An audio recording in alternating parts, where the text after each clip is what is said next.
the night out right. Panel at the table in that half-dead light. Miss Robin in the middle, calling every shot, directing and producing, till the story runs hot. 1-1 from the city, badge heavy on his chest, towing that law like a wicked chain, spitting facts, no rest. Crimes after dark, we close the night out right. Tear through the lies till the wrong sounds like a fight. All of the answers buried so deep out of sight. We watch the threads unravel, we watch the threads ignite.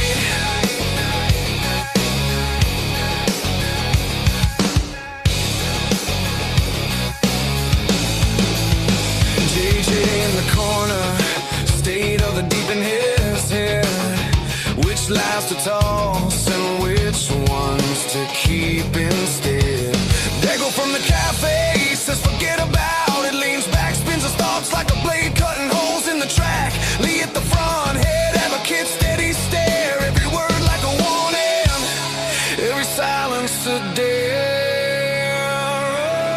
All of them leaning in, clock crawling, eyes bright. Every secret feels louder than the buzzing of the night. Crimes after dark, we close the night out right. Tear through the lies till the wrong sounds like a fight. All of the answers buried so deep out of sight. We watch the threads unravel, we watch the threads ignite.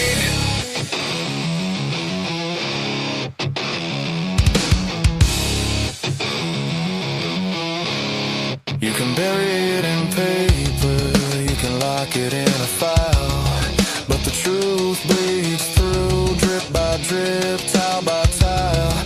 We're dragging it to daylight, name by name, line by line. If you wrote it in the shadows, we'll read it out this time. Yeah.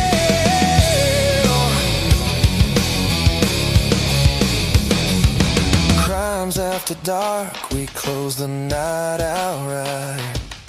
Tear through the lies till the wrong sounds like a fight. All of the answers buried so deep out of sight. We watch the threads unravel, we watch the threads ignite.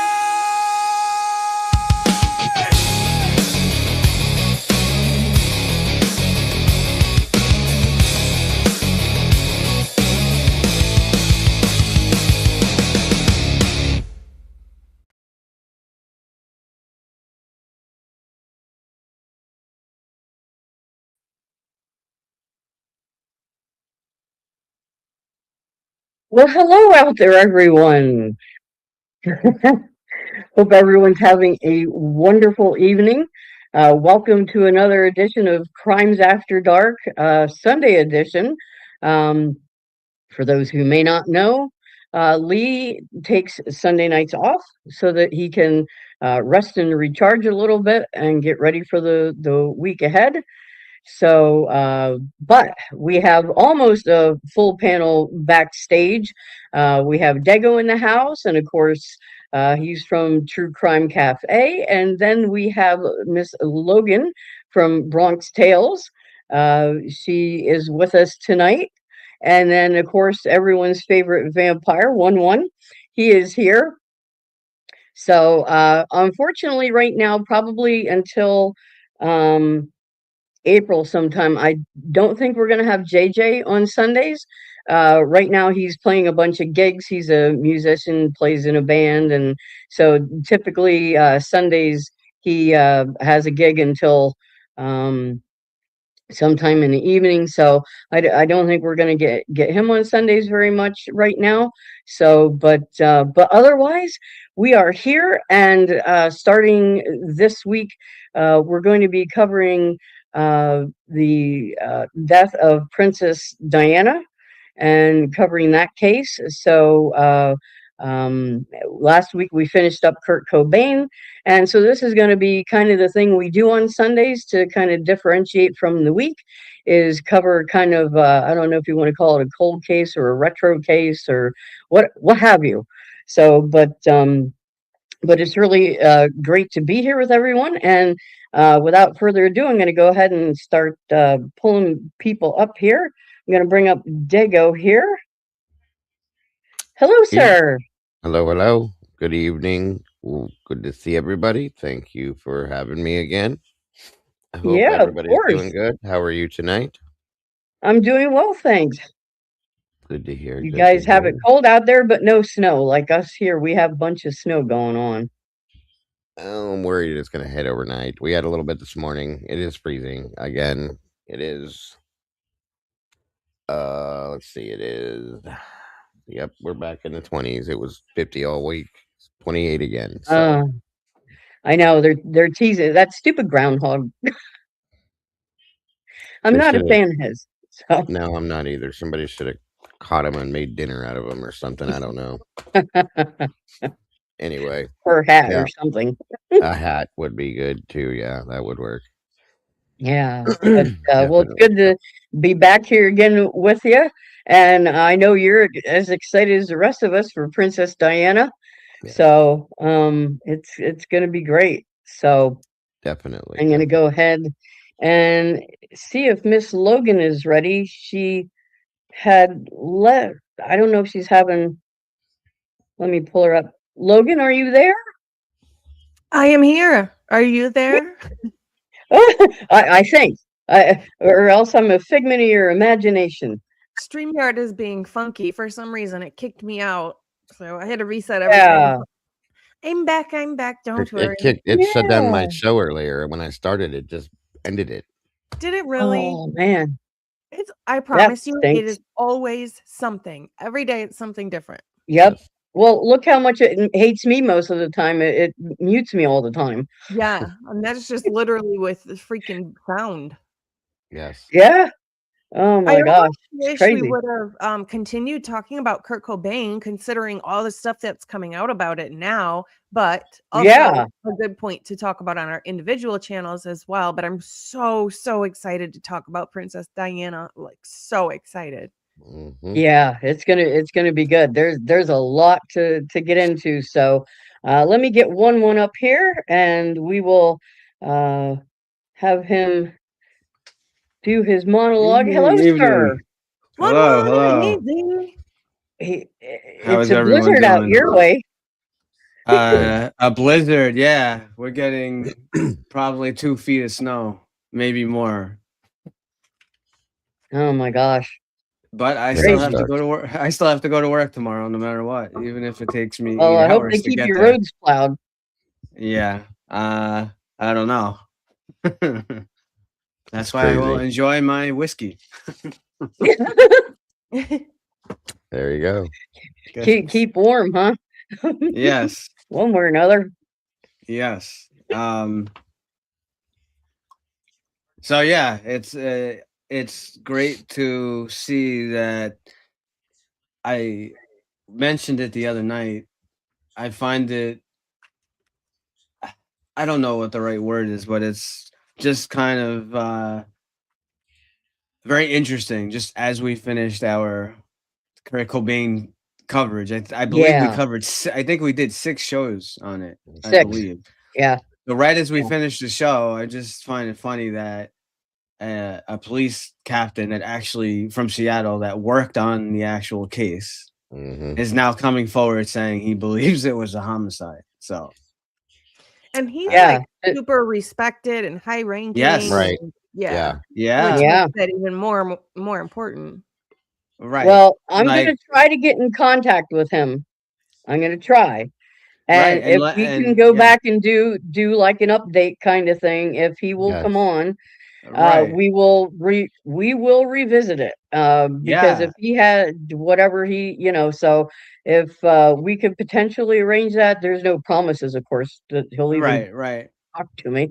But, so I do intend on getting in touch with him. So Yeah, we'll always try. I mean, it's one thing, they just recently had that independent study that we covered in the um where they spelled out all the different inconsistencies and stuff, just a handful of things just from the crime scene alone right, that we covered last week. That didn't even talk about all the stuff with Courtney and all the and Hopper, all these other people around and all the other info that we know. They were just dealing with the crime scene per se and the suicide note and stuff. So right, the fact, and they, of course, Seattle, and they refused to open the case. But now, this guy, a former Seattle captain, has what his voice should have some push into something, I would think. So, right. Yeah, yep, absolutely. well, So we'll be keeping our eye on it. And yeah, that's for sure. So. And just anyway, real quick before you do yeah. your thing, I just wanted to welcome everyone in from all of the channels, all the chats, all the mods. It's always a pleasure to be here with you, and we're so glad to have you with us. And we really hope you enjoy this series about Princess Diana. So, but okay, I All will right. go right ahead there. Is it good to be alive in the den on a Sunday night? Oh yeah. Yes, sir. Juliana, Jackson, and my lovely wife. Love you guys. Have a good night. We will have a change of pace tonight as we investigate a new case. Before the tunnel, before the headlines, before the crash that froze her forever in time, there was a girl, shy, awkward, barely prepared for the machinery she was about to step into. Diana Spencer didn't enter the world as a rebel, she entered it as an idea, a symbol chosen for tradition, for optics, for the continuation of a crown older than memory. At just 20 years old, she became Princess of Wales, and overnight, her face belonged to the world. Every smile was studied, every step documented, every silence interpreted. Inside the palace, she learned quickly that fairy tales come with rules, and that love, inside institutions built on control, is often conditional. Her marriage unfolded in public, but the loneliness happened behind closed doors. While the cameras adored her, the walls closed in, protocol over comfort, duty over emotion, image over truth. And yet, somewhere in that pressure cooker, something unexpected happened. Diana refused to become distant. She touched the untouchable. She sat with AIDS patients when fear ruled the room. She walked through minefields, not as a photo op, but as a statement. She knelt to children, listened instead of lectured, broke royal distance with human closeness. And the world noticed. They didn't just see a princess anymore, they saw a woman who spoke openly about depression, about bulimia, about pain, at a time when silence was the royal language. That honesty made her beloved and dangerous because institutions built on control rarely tolerate unpredictability. As Diana found her voice, she also found her independence. Divorce followed, so did freedom, at least on paper. But freedom came with a price. The cameras didn't loosen their grip, they tightened it. Every relationship became speculation, every moment a chase. Privacy became impossible. She was no longer just Diana the humanitarian, she was Diana the story, Diana the threat to carefully managed narratives. By the final years of her life, she was more visible than ever and more exposed. Loved by millions, protected by no one. And then, in the early hours of a Paris morning, the woman who spent her life being watched disappeared in seconds. What remained was a legend, a tragedy, and a question mark history has never fully erased. Tonight on Devil's Advocates, we step back before the ending, before the tunnel, before the theories. We look at the life, the pressures that shaped her, the choices that empowered her, and the system that struggled to contain her. Because to understand the mystery, you first have to understand the woman. This is Devil's Advocates, and this is the life of Princess Diana. And with that, live from New York, it's Sunday night. All right. Thank you, sir. Yay. That was great. Good Love job. that. Yeah. So before So, we get super duper deep into it, what are your guys' theories as far as what happened at the end of her life? Do you have any? Mhm. well, I don't believe it was just an accident. That's for sure. That's yes. Yeah. I believe that she But was extremely conflicted. She was she dealt with a lot of stuff. She was kind of always looking over her shoulder. There's tons of stuff. She was constantly thinking her phones were bugged. Remember, we're talking about in the 90s now too. Like, I think things were like analog and whatever. It very easy to bug things. I Once her book came out, which we're going to get into a little bit later, in 1991 to 1992, she kind of broke that wall down of the the monarch, the hidden wall, like, oh, everything is all peachy and great. And she really, that that book that came out, that really showed her, her feelings, and they're from tapes that she did. uh it's from her, so it's not mhm, even, she didn't write it herself, but it's from her voice. It's from her stuff.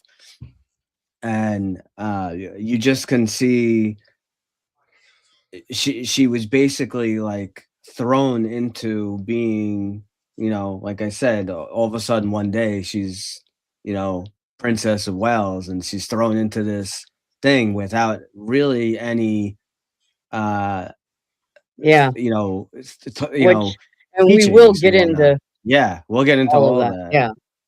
So I do So, think, and we'll get into later, like there's a million different inconsistencies again, just like Idaho 4 and every other case that we cover. Um, I I yep, I can't say that for sure. I know we have stuff that's like, oh, this is the official record, this is the official document. I don't, just on one thing alone, okay, in the tunnel where she died, there's 14 cameras, and all 14 cameras happen not to work. Like, come on. Give me a Hmm. break. Right. Yeah. Yeah. Yep. So very many inconsistencies, that's for sure. But in order to understand some of the stuff that happened at that time, we should go back to the To the beginning a little. beginning, So, yes. yes, to the beginning.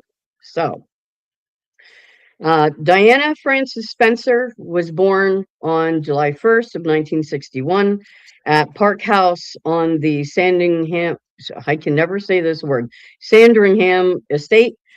She was raised within British nobility, yet she was shaped by a childhood marked by family fracture and emotional instability.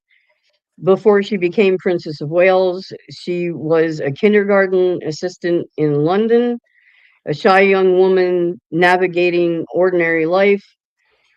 In 1981, at just 20 years old, she stepped into one of the most powerful institutions in the world, marrying Charles, Prince of Wales, before a global audience of hundreds of millions. Tonight, we're looking at the timeline that led to that moment, because before there was a myth, there was a young woman entering history. So,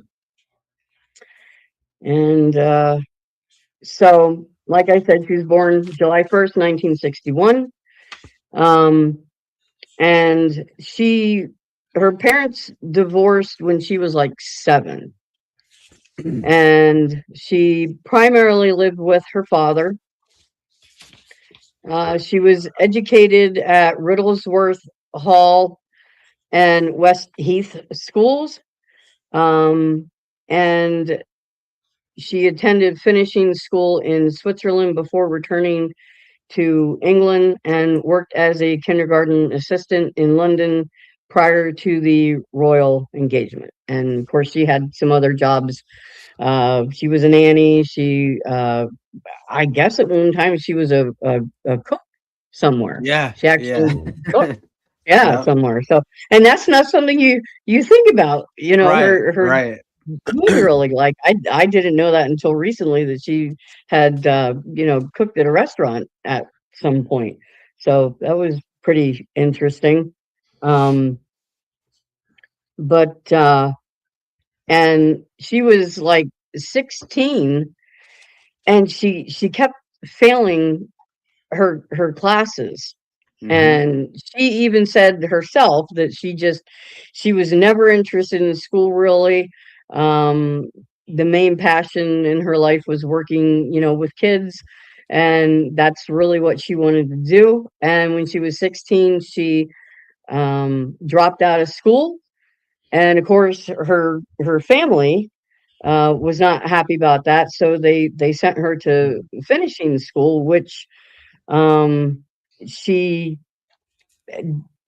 came home early from that as well. And that's when she just went to work in London and that kind of thing. But she came from royalty and nobility herself. So she, they, some people, I remember, I don't know if you guys do, but back then, I didn't know a whole lot about her, as far as like that she was from royal lineage. Like, I always Right. heard that she was a Right. commoner and that kind of thing. But I mean, her lineage goes back centuries Mm-hmm. and is intermingled. So yeah, pretty interesting stuff. Did you have anything about that, Dago? About her childhood or Yeah, the other yeah, yeah, stuff. yeah. Anything you wanted to add there? Yeah. Let's see. Um, Diana Francis Spencer. I have a bunch of stuff back here. I just had to pull it over and sort it out. I have some stuff when Dago's done too. I just had to grab a granola Okay. bar. Sorry. Yeah. Oh, that's okay. That's all right. Basically, as far as what you just said, she was born into British nobility, and grew up Mhm. close. She was very close to the royal family, living at Park House, like I said, and I could never say it either. So that S word, estate place, so on and Sandringham. so forth, right?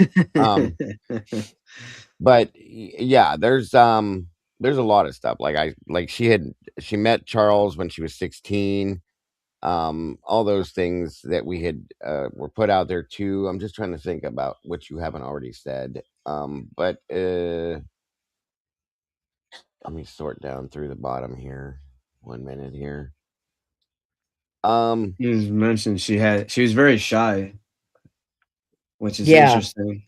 Because for Mm. someone And like she's in a in a lot nobility, of the pictures you see, she did not have the greatest childhood. No, no. and With her parents divorcing and everything. A lot Yeah. of the pictures, Yeah. I'm gonna get yeah, into some of that. Yeah. she was 7 when yeah, they divorced, like you said. Her mother yep, ended up getting in a relationship with a gentleman by the name of Peter Shand Kidd, I think it's pronounced. They were married in 1969, and Diana lived with her mother in London during when her parents were separated in 1967. But during that year, there was a little bit of I thought this was an interesting topic. During that year's Christmas holidays, Lord Althorpe refused to let his daughter return to London with Lady Althorp. Shortly afterwards, he won custody of Diana, which is her father. I'm sorry, I should have stated that. I didn't mean to not say that. That's okay. And where'd it go? Where'd it go? He won custody of Diana with support from his former mother-in-law, Lady Fermoy. These names kill me sometimes. In 1976, Lord Althorp married Rain, a Countess of Dartmouth. So here again, it relates to what Robin was saying about the. She definitely comes from forms of royalty before marrying into the royal family per se. So, Right. and part of as leading into that, part of when her father remarried, Diana's relationship was horrible with her stepmother. It was horrible. There's a lot of background stories on that came in different directions about different things going on. Her name was, I believe it again, was Rain, Countess of Dartmouth, and she resented Rain, who she called a bully. On one occasion, Diana pushed her down the stairs. She later described her childhood as a very unhappy and was very unstable the entire thing. So therefore, in turn, at that point going forward, she became known as Lady Diana after her father later inherited the title of Earl Spencer in 1975, at which point her father moved the entire family from Park House to Althorp, the Spencer seat in Northamptonshire. So I'll go Yeah. there with that, and then Logan, after you. I want to say just really one kind of major point that I thought of was I always wondered, was Princess Diana's childhood what ultimately led her into a position that she had, which was Princess Diana? Or did somebody get word of her and scope her out, knowing that she could be molded to exactly what they wanted? Good question. Meaning groomed, maybe? Yeah, basically, yeah. It's a good point. Because It's she did possible. go through a lot of things in her childhood that made her perfect to be a leader. She was Well, more and the fact that focused she on was also from a noble family, I Right. mean, that right there would qualify her in the crown's eyes. That would qualify her right there. The fact that she herself did come from royal bloodlines. So it does kind of make sense, and they were close to the royal family even as she grew up. So the potential, I would say, to be groomed could possibly have been there. Um, so that's an interesting point. Yeah. when she was younger, she didn't care about fame or money or No. materialistic No, things. no, She no. she cared Mm-mm. about people and being an Yep. empath and caring about the people around you. And she learned that. I think that I should rephrase that. I don't think she learned that. I think she was born with those things because the way she grew up should have made her into the exact opposite type of person that she actually was. Which is Yeah. really amazing Mm. within itself if you think about it. Yeah, She was it she was a is. strong woman. Oh, just real quick, Jamie Sue, thank you for the gift. Appreciate that. Yeah. Okay. Just real quick, actually, my apologies. I am deeply so sorry, but I'm actually gonna jump off. I'm starting to not feel the greatest, so I need to take a Oh, nap. I'm gonna, Ah, yeah, I need to go to sleep. I'm sorry. I didn't that's expect that's okay. this to That's okay. run this okay. Feel hard. better. Yeah, I'm All just right. gonna Take go to care. sleep and then I'll see y'all tomorrow. All Okay. right. Feel I hope you better. All feel right. better. Thank you. Bye, guys. Hey, Good night. Have a take good night, hon. care. Feel better. I hope she Aw. feels better. Yeah. She didn't look like she was Yeah, she feeling did. the greatest. No. No, she didn't. Aw. God love her. Um, well, no, that was an interesting point though. Yeah, You Yeah. very know, much. the, but yeah, she was definitely a very strong woman, to have gone through everything she did and still been such a kind person, So to Yeah, talk about her early childhood part. So So a big part, that a big spiral, if you want to say, I mean, there's a few things, and we'll get into, yeah, she did an interview later on where people will say that that was a big spiral, and it did cause a huge rift. But from what I see, and what I researched, I believe that her rift was way before she even did this interview. It's when this book came out, um, which was called Diana, Her True Story. And more so recently, it was kind of rebranded Diana, Her True Story in Her Own Words. It's actually made by Andrew Morton. Andrew Morton was uh, he worked for the royal family. He was like a reporter, a royal reporter, So I guess he was the one that she entrusted to listen to some of these tapes and some of this stuff. That he's the one that put the stuff together. Um, when it comes to her early childhood that we were focusing on, so she does talk about the divorce of her parents and sadness. Um, it's about the collapse of safety and the exact moment, or kind of her identity is forming. Diana's memories are sensory, fragmented, and repetitive, of smells, darkness, crying, waiting, and silence. That matters. So that trauma memories don't organize themselves into neat stories, they replay at sensations. So this kind of winds up being a big deal. That whoop, I almost it was weird. Something popped up on my screen. This winds up being kind of a big deal that will shape her later on. So we have something called attachment rupture. So when her mother leaves, Diana doesn't receive an explanation that a child can metabolize. Adults take sides, but no one anchors the child emotionally. This produces what clinicians would later call anxious attachment, intense fear of abandonment paired with extreme loyalty. Then we have caretaker inversion. Diana describes washing her sister's clothes, packing suitcases, looking after her brother. This is a child stepping into an adult role. Love becomes something you do for others, not something you safely receive. That's an important point. And she also has this thing of what's called the boy wound. Okay, so what does that mean, the boy wound? Well, being the wrong gender isn't just family trivia. It creates an early internal narrative. She feels that she arrived as a disappointment. And that belief resurfaces later when she feels she's failing the monarchy by not being enough for Charles. So, why is this such a big deal?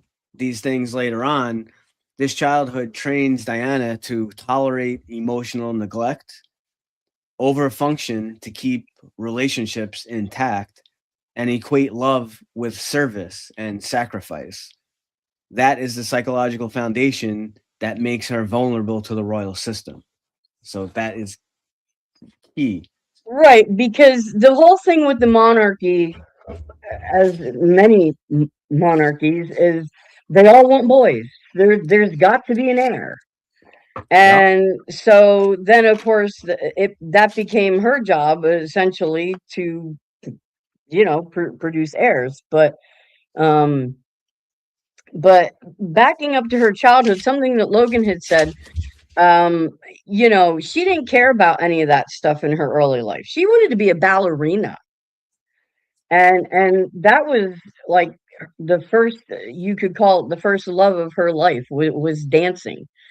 The only problem was as you know, she was tall, and she was about 5'10", almost 5'11", and so it's kind of hard for women of that height to become ballerinas.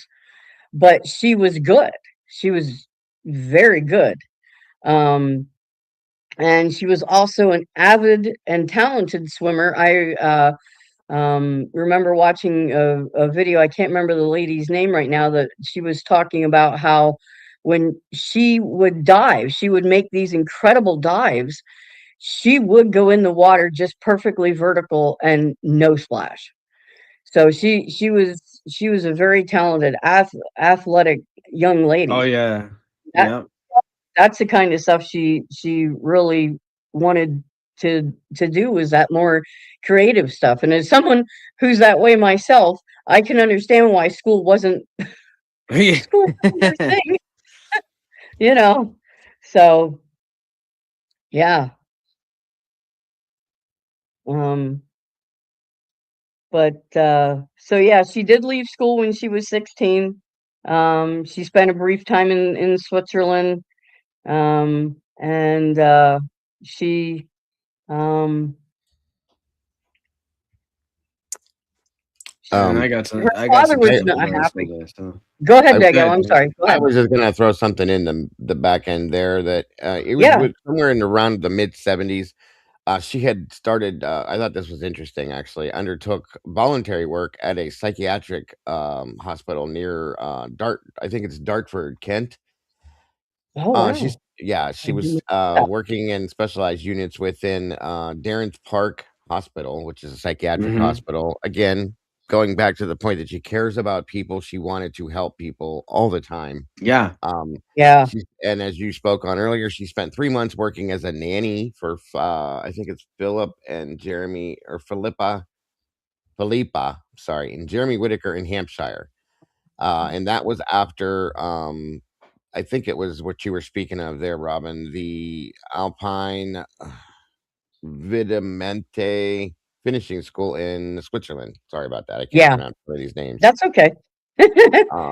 And she was only there one term, like you said, and then she left after the Easter term in 78 and returned to London. And that's where she moved back in with her mother for a while.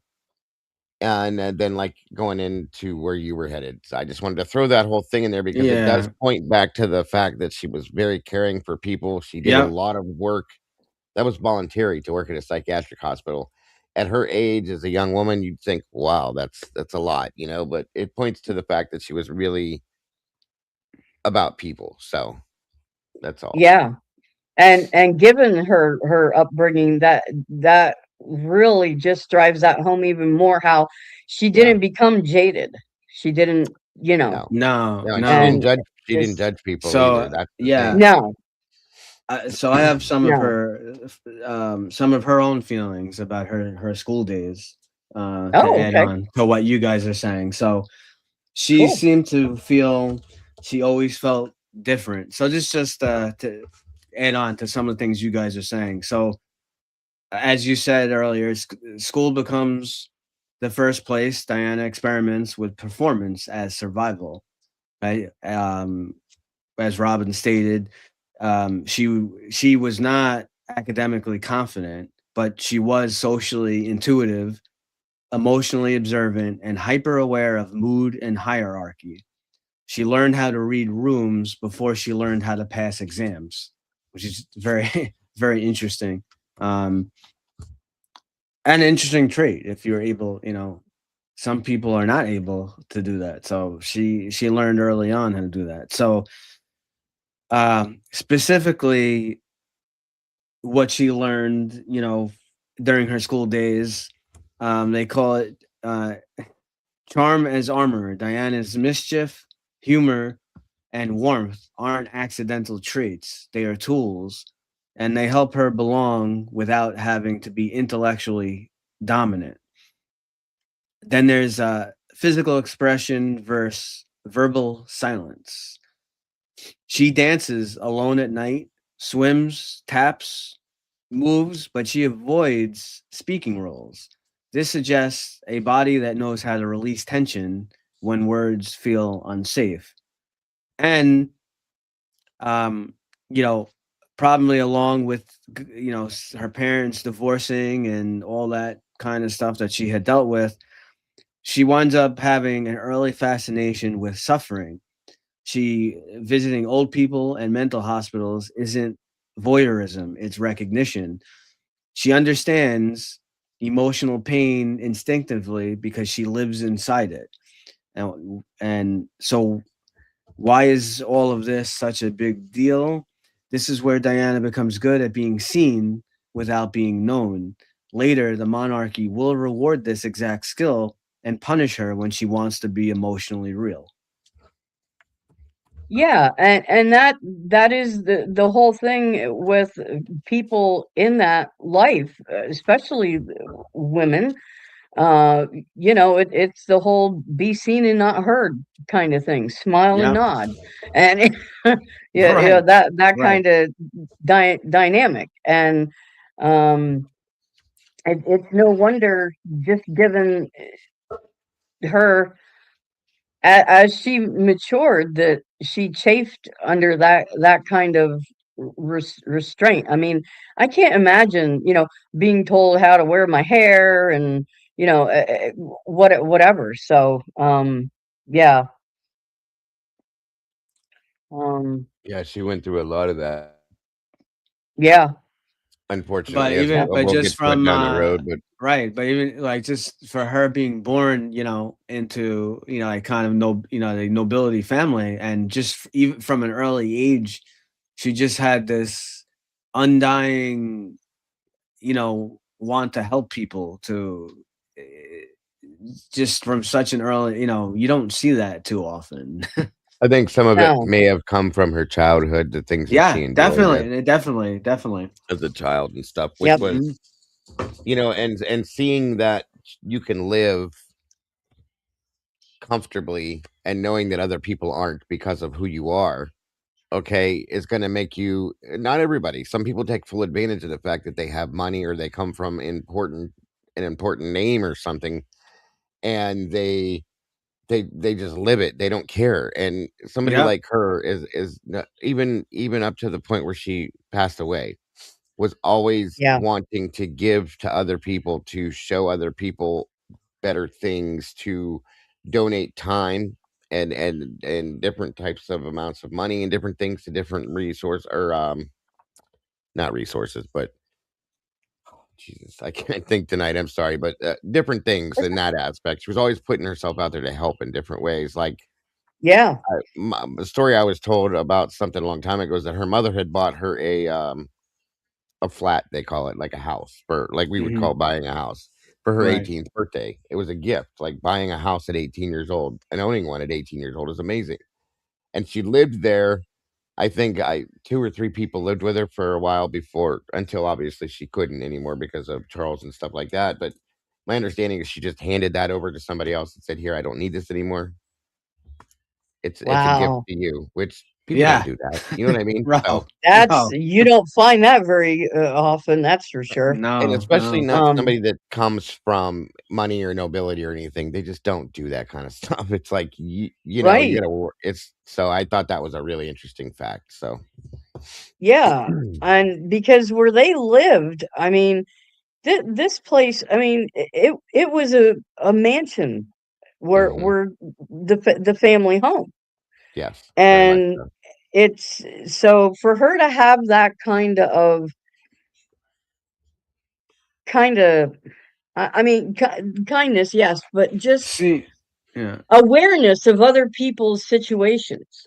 Yeah, See, and big this time. is where so this see, and this is what is unique about Diana, like what we were just talking about. So I agree with so not forgetting where you came from is the key, but this is the thing.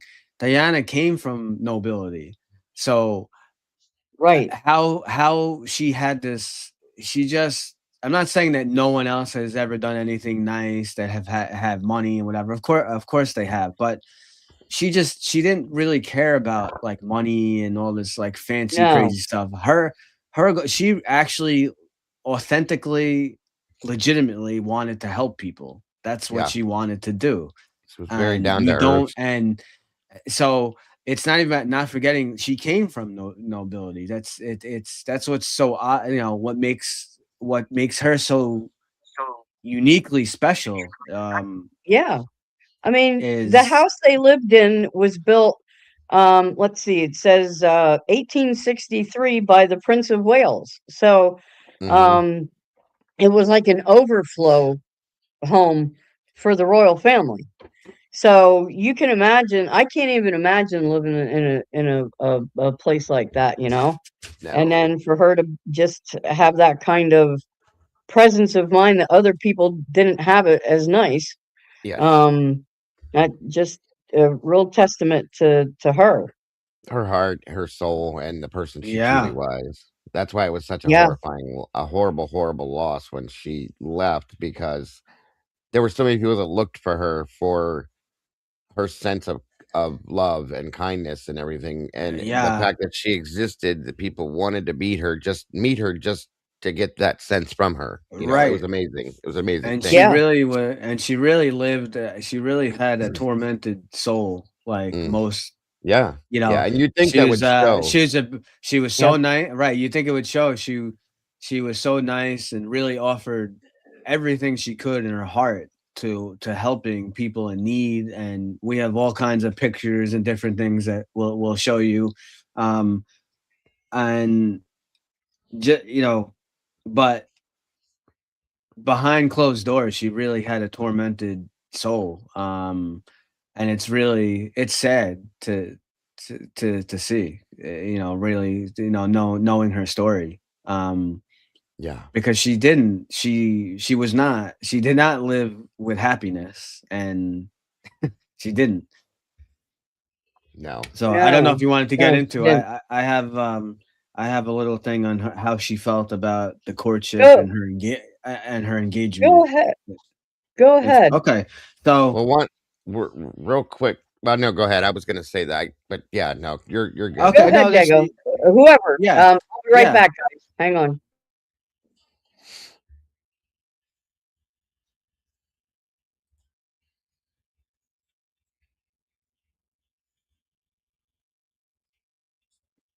Yes, she definitely Mhm. had eating disorder issues.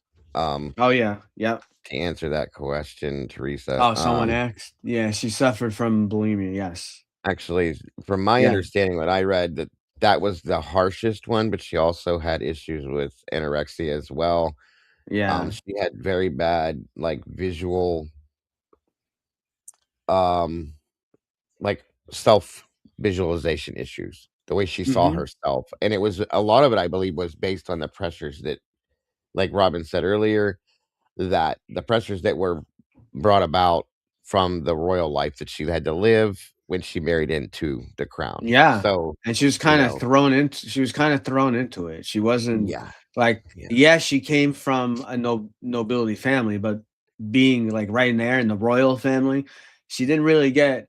I know people probably, like, think, "Oh, people probably helped her and she had training," and it no, yeah. she really didn't. She It was she was different. It was thrown different. into this role, and, And the weird thing is when they first met up, she was young, like I said, 16. Mhm. Charles was actually dating her sister. And the weird thing is when Logan brought up that statement she brought up a little bit ago about the grooming type style stuff and all that and the molding, Charles was 29 years old. Diana was 16, folks. Think about that. You know how we look at that these days. Think about how that works, you know? And I don't know if it's different over there, but it still seems wrong in the fact that he's dating her sister, Sarah. You know, obviously there was an interest between the two of them, but it just makes me wonder with what Logan had said. That's interesting to think about it like that. You'd wonder, you know? yeah, So, and this is true, Carol, yes. Uh, her sons did give her happiness. oh That God, is yes. true. Yes, she So, loved her children that is very much probably the so. one thing that did, but she definitely had a tormented, soul, like, you just reading all of how she felt and Yeah, everything, but absolutely, her sons did give her happiness. And I saw for sure. saw another comment here I was gonna show, oh, here, playing the devil, maybe it was hard. Um, to an extent, I guess, but they are the ones that set the rules. So, you're saying maybe it was hard for the royal family too. I I In get what I get what like you're saying. I know, but the royal family, but they're the see, she had to adhere to their rules. Do you mhm, understand? Like it wasn't there was no there's no give and take in this. Like right, she wanted this spot, she's gonna be with Charles. She has to succumb to their rules and play the role that they want her to be. So that's the only thing I could say. If you'd say that maybe it was hard for the royal family too, but there's no real compromise. It's no, give a little, take a little. So that's the right. only thing I would kind of argue with that. So Yeah, she didn't. I see somebody in the chat said most of her disorder issues, like the eating disorders and stuff, they came after the stress of being married into the crown. So yeah, that's true. That is true from what yeah. I saw, at least. So Did she? I think a lot of well, what he like he said with the tormented childhood and stuff could have led to some of that, but I think the pressure of yeah, once she it was a start. Right, it was a married start. into it, it made it worse. Yes, Yeah, definitely. it's very sad. So this is from her own, from her own view. So talking about her courtship and engagement, um, she had what says such a hope she says such a hope in my heart. So what what is she really what did she really feel here? What was she trying to say? So Hmm. Diana does not fall in love with Charles the man, she falls in love with what he represents emotionally, which again, you have to think about her childhood that we tried to explain to you. Um, he represents permanence, protection, belonging, purpose, and she mistakes structure for safety. So there's a few things that uh, further explain this. So you have what's called power asymmetry. So Charles has a history, authority, and emotional detachment. Diana brings youth, devotion, and emotional hunger. This imbalance is not corrected, it is normalized. Then you have something called emotional illiteracy. Diana repeatedly describes not understanding the rules. That's because the rules are not relational, they're institutional. And then, as I saw someone in the chat had mentioned recently, you have Camilla as symbolic threat. Before Diana fully understands the affair, she senses something is wrong. Her intuition clashes with what she's told, planting the seeds of self doubt. So, why is this so important? What does this mean? So, the engagement locks her into a system where asking for reassurance is weakness, emotional need is framed as instability, and silence is rewarded, as Robin explained a bit. This is how the system Right. works with the Yep. royalty and monarchy. The fairy tale becomes a trap before the wedding even happens. Yeah. And to your point with that one, it her family was so interwoven with the royal family. I mean, her grandmother, Lady Fermi, was Mhm. actually a lady in waiting to the Queen Mother. Right. So not only do you have the lineage through bloodlines, but also, you know, people in her family essentially working for the current royal family. So that adds a whole other, dynamic to it, and she grew up playing with her future brother-in-laws. So, I mean, it wasn't that she was unknown to the royal family whatsoever. Right. Absolutely, absolutely. Did you have anything to add about the engagement, Dago, or Let me look like her here. engagement and the beginning of her courtship? Yeah, well, like I had stated, it was weird because, like I said, Charles was 29, she was 16. Charles was dating her sister Sarah, which is Hmm. it happens, but the age differences were quite a bit to me. So, And when I found that, I was like, that's, and maybe it's normal over there in that circle of people. I didn't know, but it's something we don't really look too highly on nowadays around here. Right. Um, so if you go into, where to go? The engagement actually became official on February 24th of 1981. I think I was 5 or 6 years old. She selected her own engagement ring, which I thought was interesting. Which is a good thing, because a woman wants what a woman wants. She that's the best way to do it, I think. Um, and then following the engagement, when her and Charles became engaged, she left her occupation at the nursery as being the nursery teacher's assistant. And she temporarily lived at the Queen Mother's residence, Clarence House, and subsequently resided at Buckingham Palace until the wedding, which when that happened, when I looked into that part of it, I believe it was because once again, like Logan had said earlier, the molding thing. I think they took her in knowing that she was now engaged to the prince.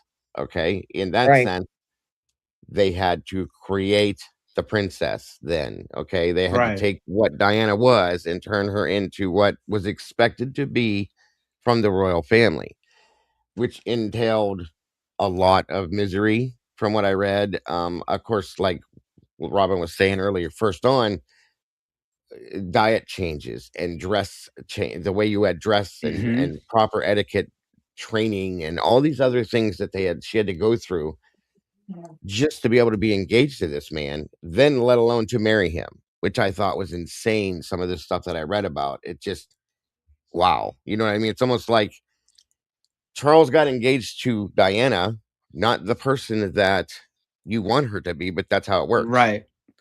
And uh this quote, this thing that we got in the chat, Diana was the only one that showed emotion, others were cold. This was the key point, and this is why this book that came out in 1991, 1992 about her feelings and her story, why this was such a huge thing. Because when you're part of the royal family, you're not allowed to reveal your true feelings. You're not allowed to show No, your full emotion, you and she can't have an did. opinion unless they So tell you can. she's breaking the, per se, the whatever third wall, the fifth dimension. Yeah, they're not allowed to give you you're not allowed to like have an opinion on something unless they approve that. You can't verbally state something to the public. You can't talk to the public unless they tell you you can talk to the public. So think about that kind of a lifestyle, moving from what she was living with, the misery of her childhood, and then going forward from that point on. You know what I mean? Right. So you already have a horrible, horrible childhood. You go through this, you go through that.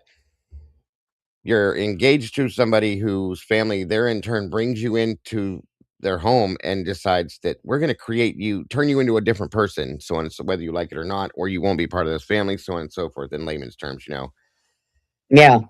it's crazy. It is so crazy to think about, like the stress and just horrific things that would be going through your mind as that person. I'm sorry, I'm trying to think of the right words to put this into, but yeah, No, you're absolutely right.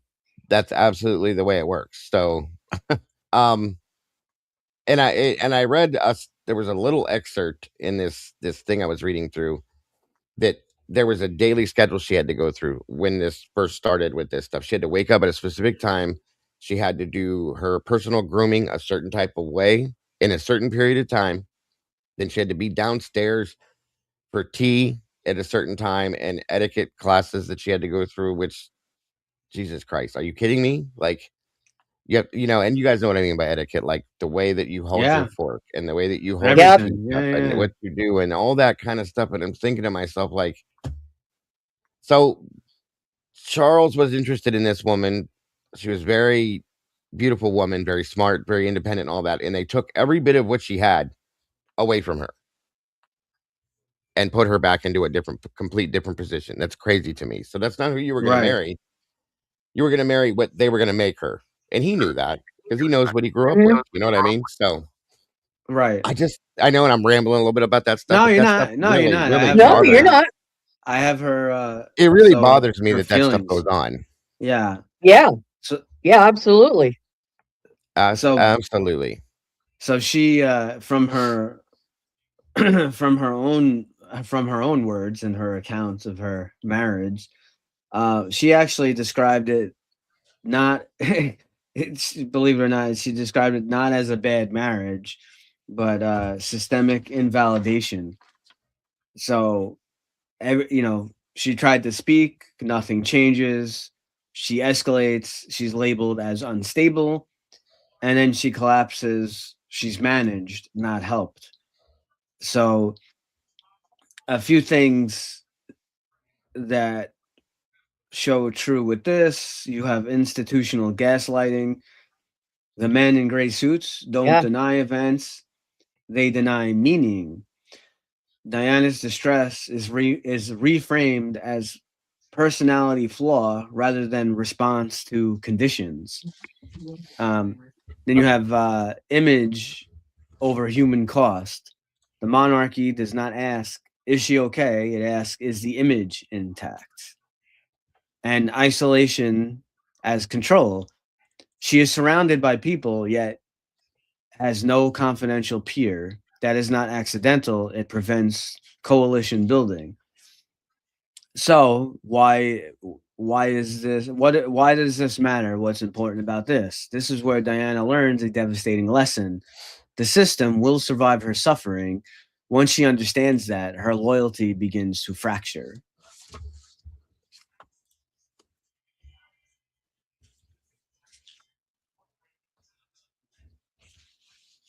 It's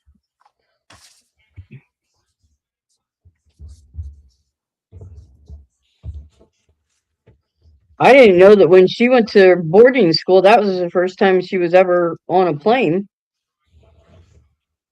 Yeah, that's interesting.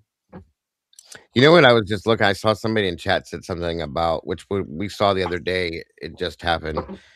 Andrew, being arrested. It's kind of Yes. interesting that we're covering this, and that is going on in the Yes, side of yes. this at the I same know. time. I What just is realized. it? Yes. Good It's like, timing, right? it's like news all of a sudden. Yes, I just realized. Like, whoa, interesting timing for sure. Wild, wild, wild. Yeah. Very wild. So, maybe it'll bring some things to light.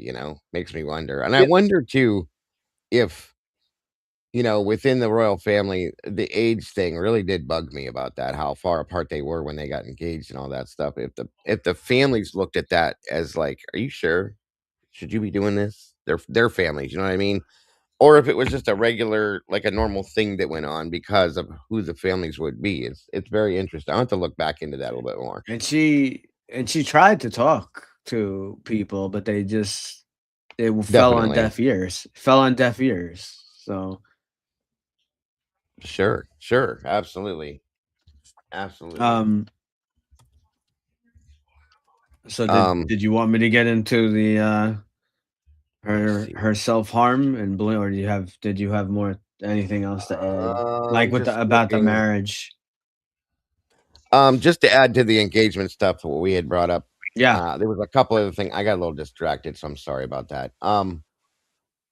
It said here, and then I'll go ahead and shut that down, and you go forward with what you were gonna do, bud. After that whole thing I was talking about with the etiquette classes and all that crazy stuff, it says that, of course,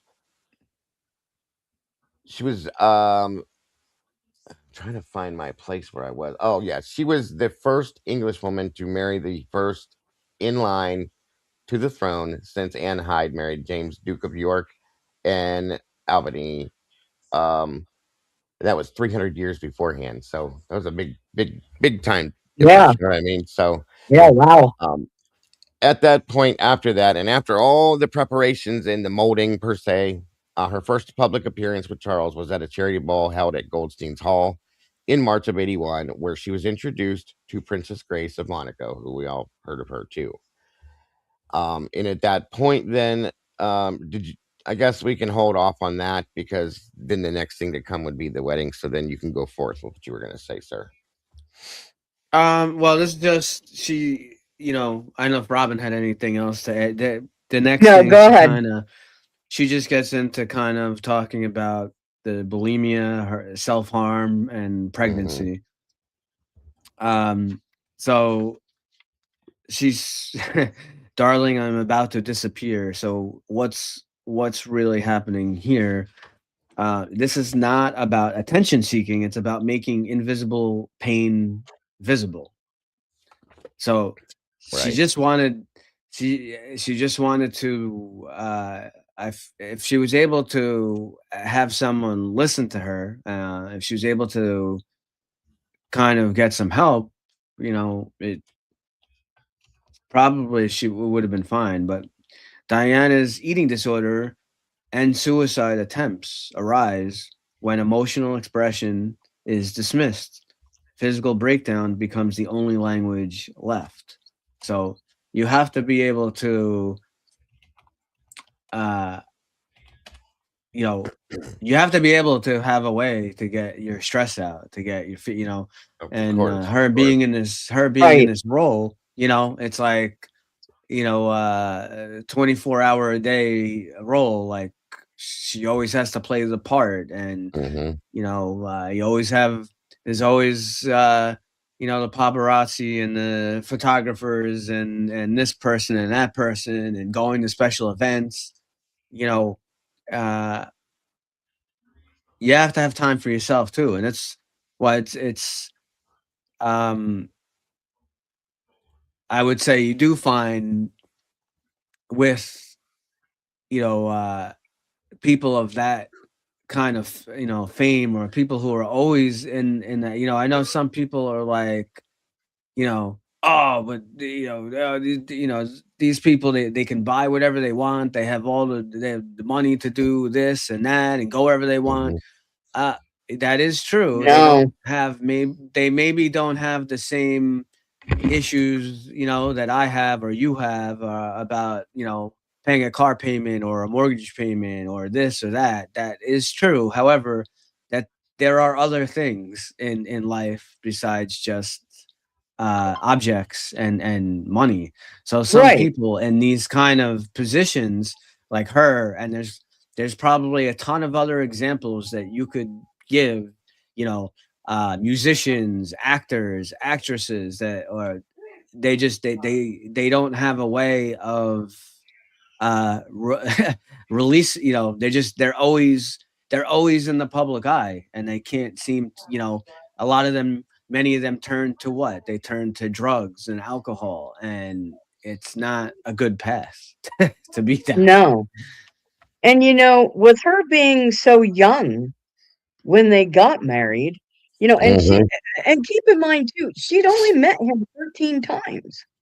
So, I Right. mean, 13 times. And then, so was this kind of, in a sense, an arranged marriage? It You kind of know? seems that's kind of what I thought too. You know what To I an mean? extent, yeah, Yeah, yeah, Which I yeah, can.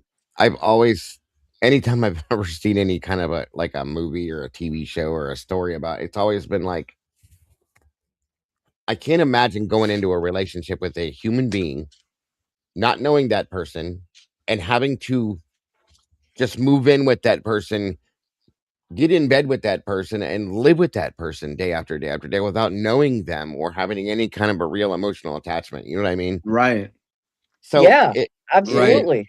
it's like how it'd be like seeing your neighbor a few times and moving in with them and making out with them and getting married to them and weird shit like that. It's so weird to me. You know what I mean? Yeah, It's just what are that's you the yeah, talking only way I about? can. It's the That only never way I yeah. can like that never process it. happens. I mean, I'm sure it has happened, but it's so weird to process shit like that. It's crazy.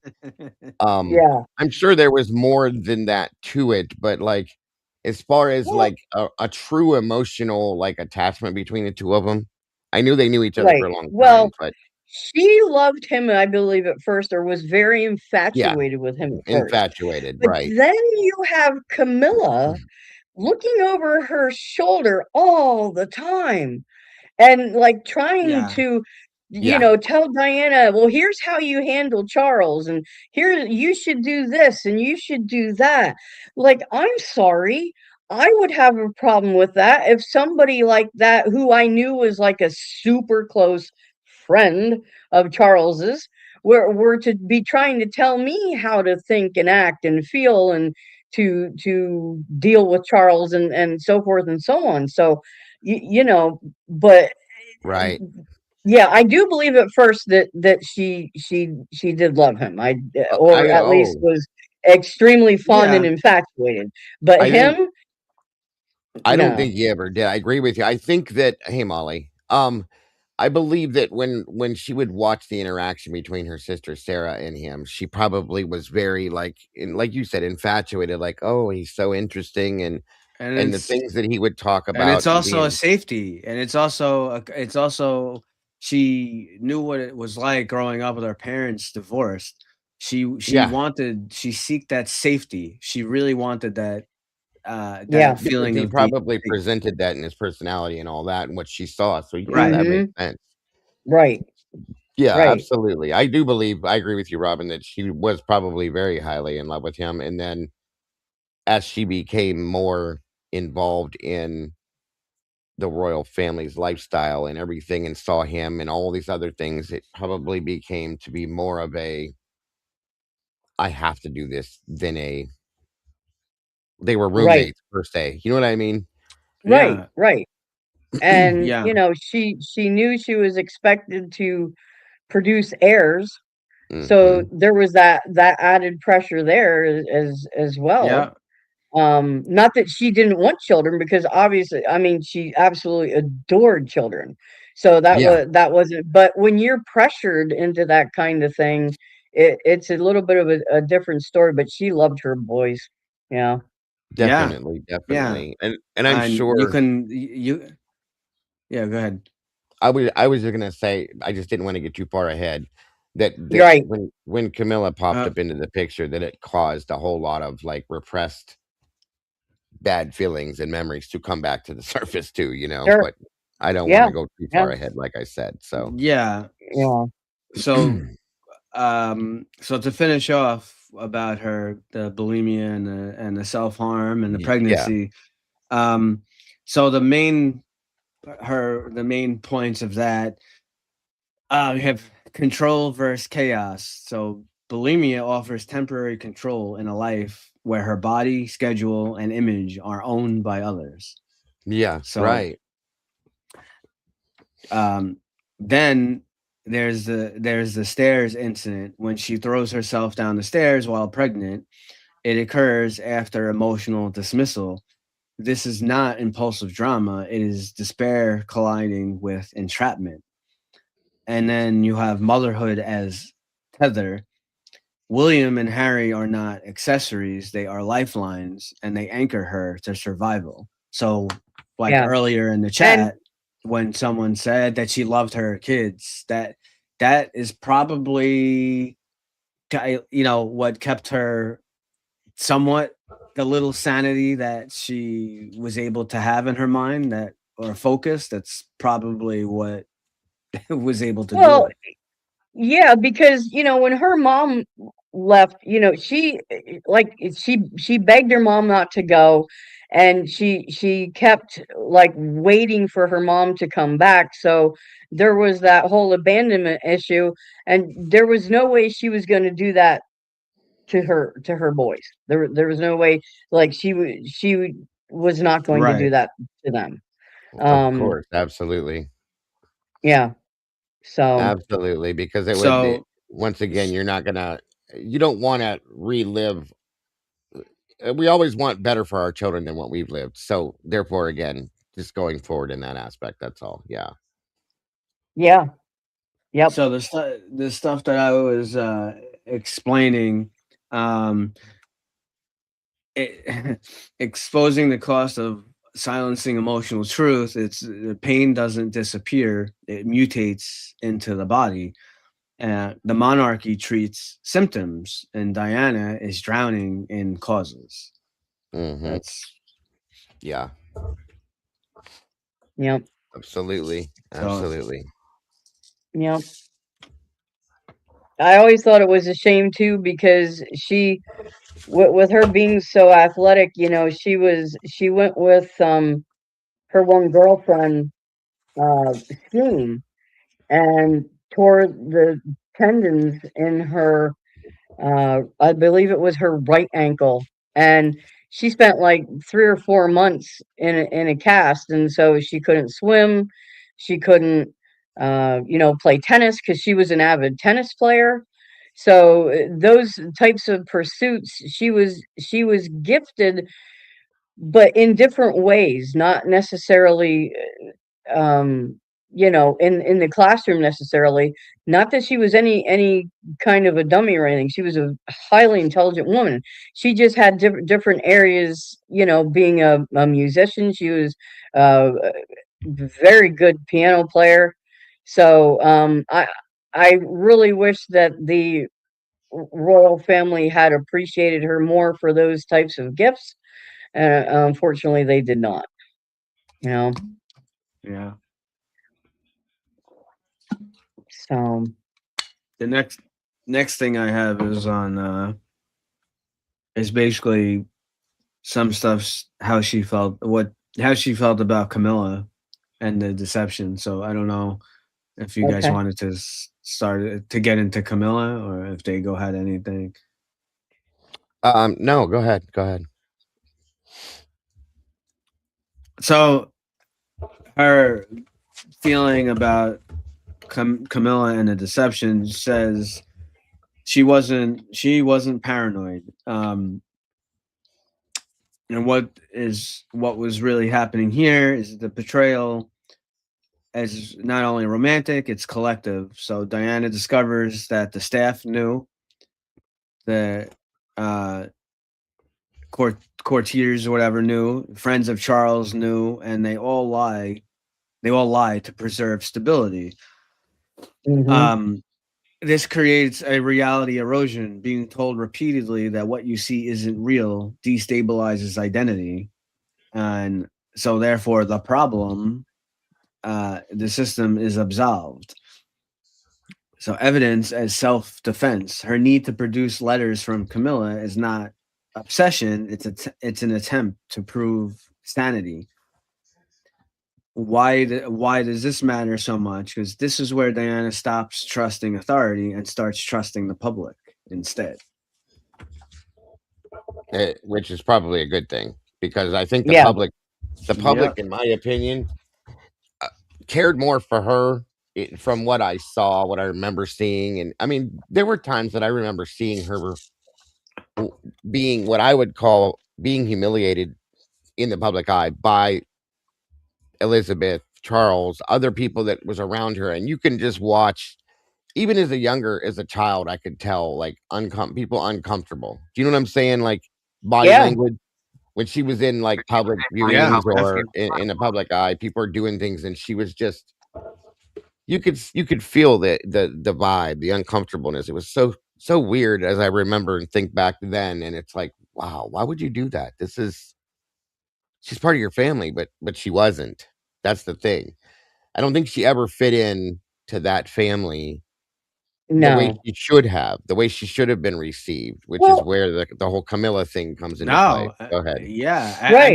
Yeah. She threw herself down the stairs when she was pregnant. I mean, Yeah. she was Yeah, screaming. She was screaming for help. yeah, she did Yeah. not want to bring her children into that life at all. That's another She was thing. So screaming for help. You know. it was Yeah. bad, very Well, bad. that family. uh, Okay, Queen Elizabeth was kind of a product of the monarchy, and Yes, and what I mean by that is that she was not a warm mother. Um, there right. were members, her own friends and family said that if she had raised her children with the same type of care and love as she raised her racehorses, that Hmm. things would have turned out a lot better. Yeah, So yeah, when she was one of the it was one of those things that she was very happy to, you know, see the child for a half hour or so a day and hand it back off to the nanny and other staff, that kind of thing.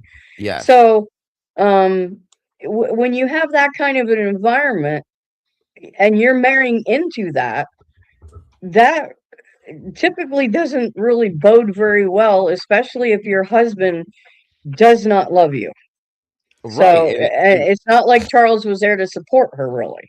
That's bingo. So, And he I'll be never, right back. I just gotta hit the bathroom. I'll be right back. yeah, he never okay, stood no up problem. for her.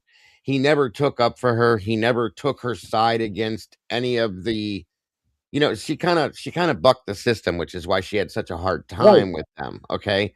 She right, she was a very strong, independent person, and they tried to take that from her, all of it. And that's right. sickening to me. But being that she was that person, that's what, in my opinion, because I'm married to one of those people, okay?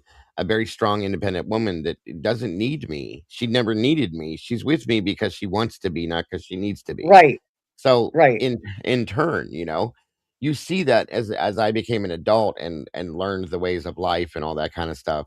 Not to ramble again, but this is just how I see these Yeah, things. Um, right.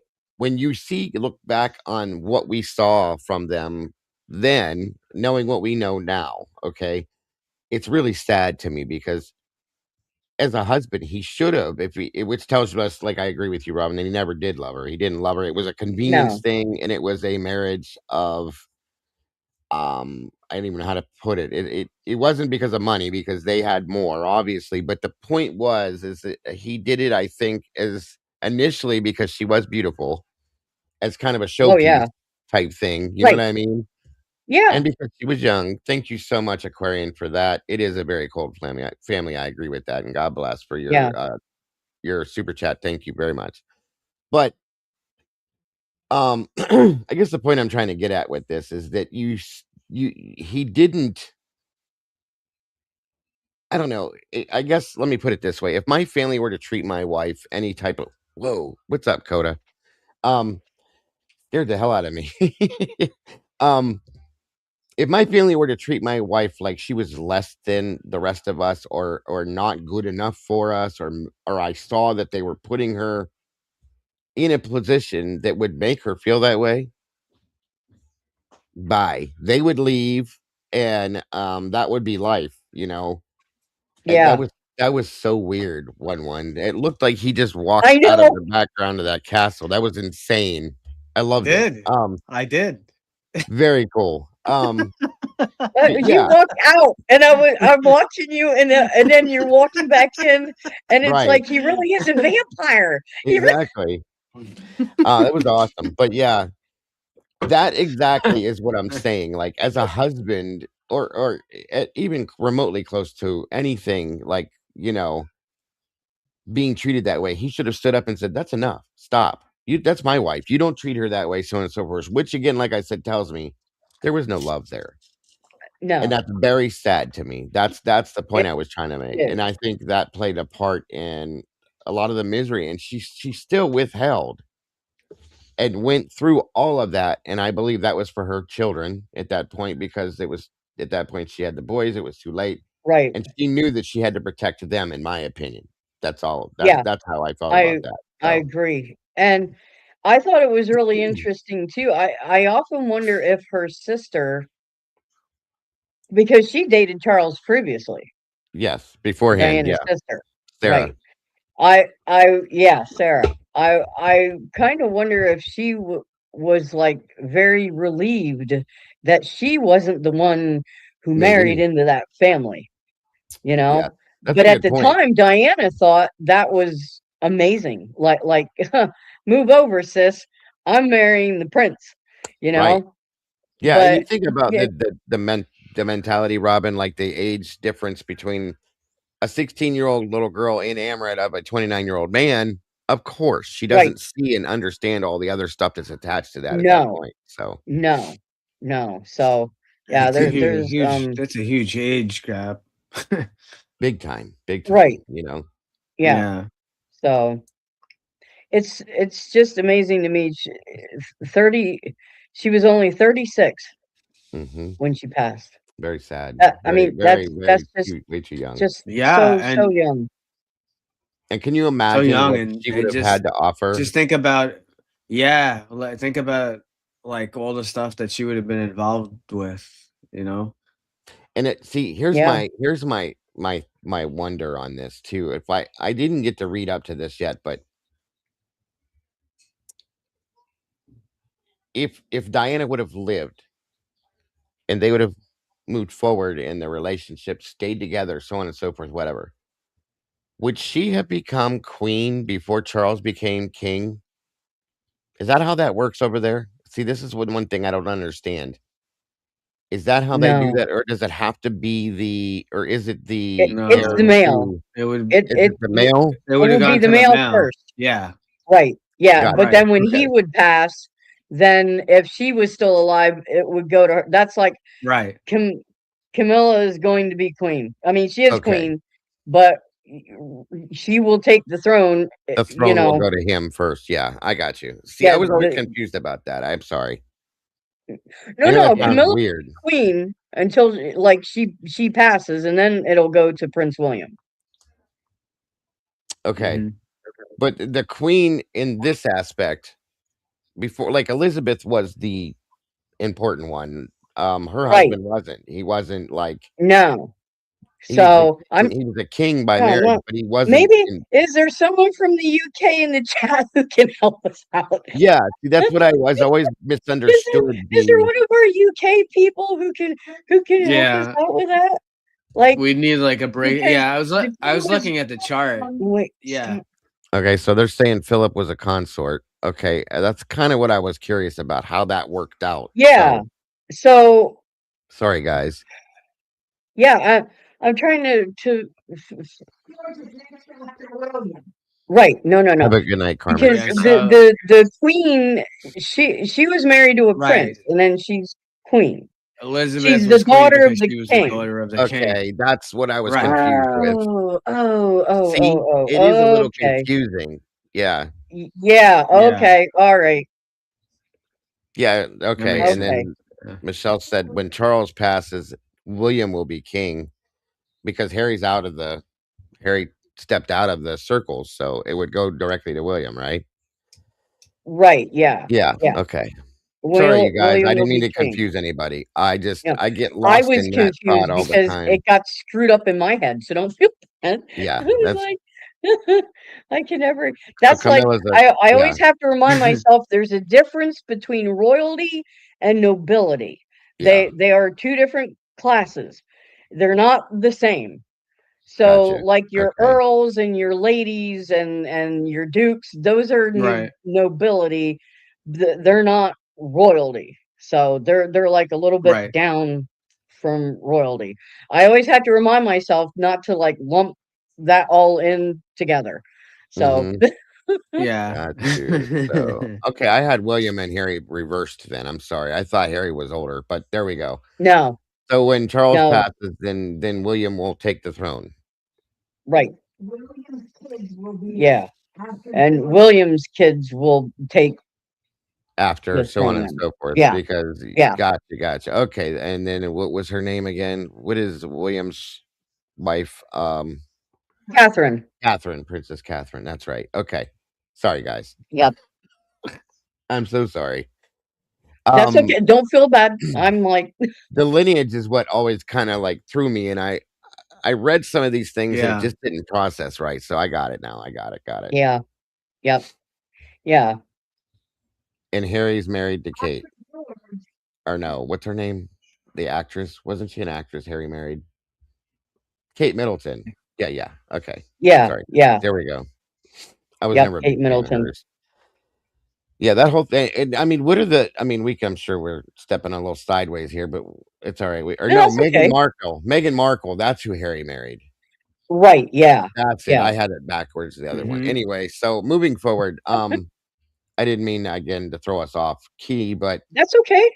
I That's wondered okay. how I thought it was No interesting rush. how Harry detached himself from the royalty thing, you know what I mean? So that he could go live his life in Yeah. peace, in my opinion, away from all that mess. I always thought that was quite interesting. It should tell a story to the world when you Yeah. see somebody do something like that. You would think this is royalty. People would want to stay attached to this. Instead, this man said, Mm-mm. "I'm out. Bye." Well, You know, maybe he's tired of all the dirty laundry being. maybe he saw what happened to his mother and said, "There's something wrong here. I'm not going to put you through the same thing she went through." And that's kind Yeah. of what I gathered from him to doing that with Megan. So Yeah. yeah, that is right. That's another shit show. I agree with you on that. Um, I don't know, guys. It's craziness, though. Craziness. So I like this I have comment here. her. Dago, I think even the royals need to consult a tree line when speaking. They might. Good Yeah, one, Andy. Good one. it's crazy when you look at their family tree. Oh my gosh, I can't even imagine like knowing who my ancestors were from like thousands of a thousand years ago or whatever. Right. I can't even I may not want to know. Absolutely. And don't worry about that sausage biscuits. Everybody, you know how the community is here. Your opinion is always valued no matter which way it goes. So thank you for Of that. Yeah. course, Absolutely. of course. Always, So always. the next thing I have is her what she feels about the tapes, about how she feels about her own tapes. Yeah. The If you want Diana me tapes, yeah. to, Are yeah. you want to go So there tonight or are you going there? Okay, go for it, bud. I'm just saying this is just what she feels about it. Yeah. Okay. Um. So that's this whole book. What this book that came out? Was big part was about her doing these secret tapes and doing this whole thing, and this was kind of her way of getting some kind of emotion out. So these interviews are an escape route. It's not a media stunt. Diana cannot leave physically, so she leaves narratively. And what this really means, it's her voice as survival. Speaking becomes a lifeline. So the act of telling the story reorganizes her sense of self. But the risk, there's a risk calculus. She understands the danger, but accepts it. Silence has become more lethal than exposure. So again, you see, like, she threw herself down the stairs while she was pregnant. She was suffering from eating disorders. All this, all these different things. She was willing to take the risk. So she knows she's not supposed to be making tapes and doing all this stuff, but she does it anyway. So why proxy matters. The need for deniability shows how thoroughly monitored her life is. Truth must move underground to survive. So why does all this matter? This is Diana reclaiming authorship over her own life for the first time. Yeah. So that's why her Awesome. tapes is such a big deal. And some people who talk to, yes, I will say that maybe the final straw in the hat was later on when she does her interview with BBC, and we'll get into that. There's a whole thing with that, but I do Hmm. believe really the spiral that was this book that came out. That was kind of the beginning of the end for her. Yeah, definitely. Yeah. Definitely, definitely So, makes I agreed. um, Just a little well, piece of go ahead. Go ahead. no, go ahead, Dago. Oh, I was just gonna throw it out there because Molly just gave me the lineage on it too. our videographer over here, Molly, her is the 11th cousin to Diana. We found out. She pointed it out and So showed me the little cool. tree for it. So I thought that was kind of cool that we have a little That- royalty in our group over here too. Yes. yeah, So that's so cool. Princess Oh my Molly, I'll gosh. call her. It fits, makes a lot of things make sense. Like I said, if you can hear me, Molly, so good. I love her. That's I love really her to neat. death. Yes, that's awesome. She So go is ahead. awesome, that's for sure. Yeah. You No, can see I what was I put just gonna in the say, chat. what? You could see what I just typed in the chat. No, what'd you say? I couldn't see it. Did it come up? It didn't come up. I don't think it did. What the heck? No, What is going on? I don't know. Oh, here we go. Thank you for the gift and the drug war today. It says, thanks for spending so much attention on Diana. I know that will help her feel better in heaven. You guys are grand. Oh, well, thank you. Thank you.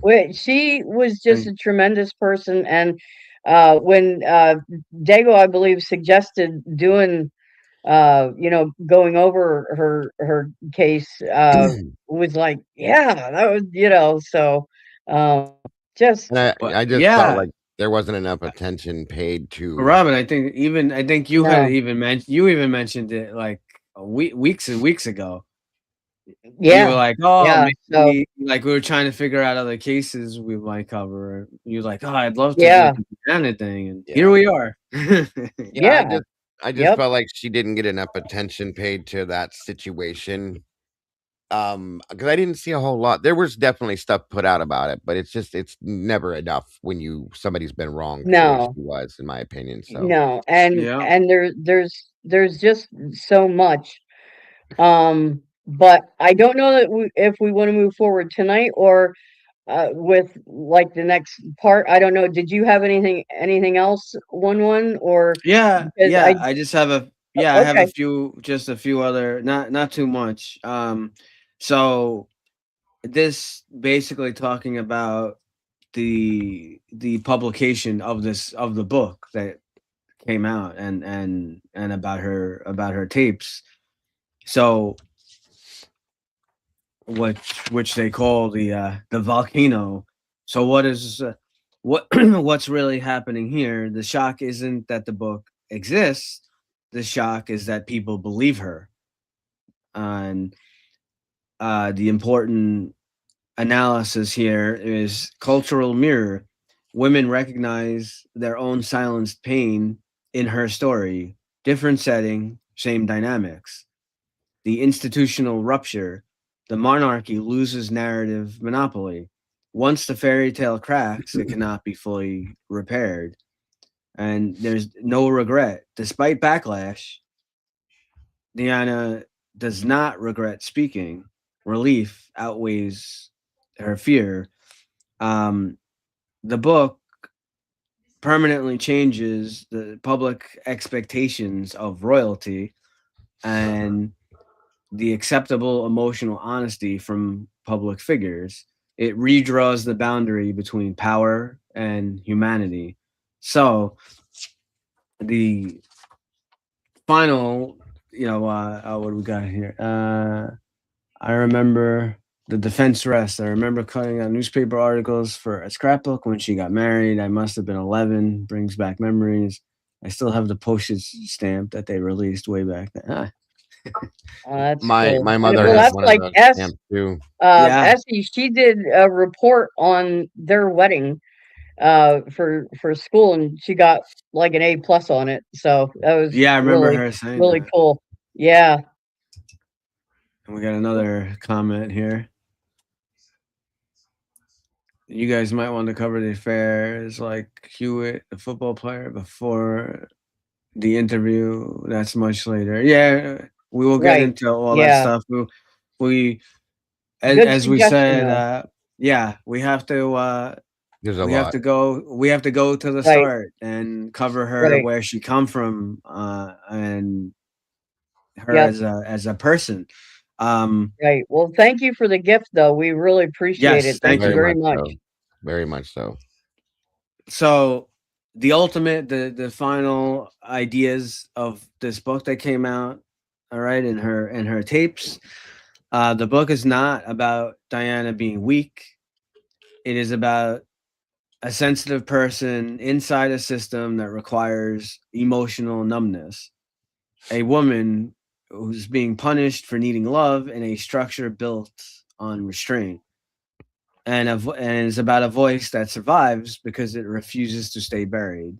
This is not gossip, it is testimony. It's her, this is how this is not, it's not an opinion, this is from her own words, her own mouth. So Yeah.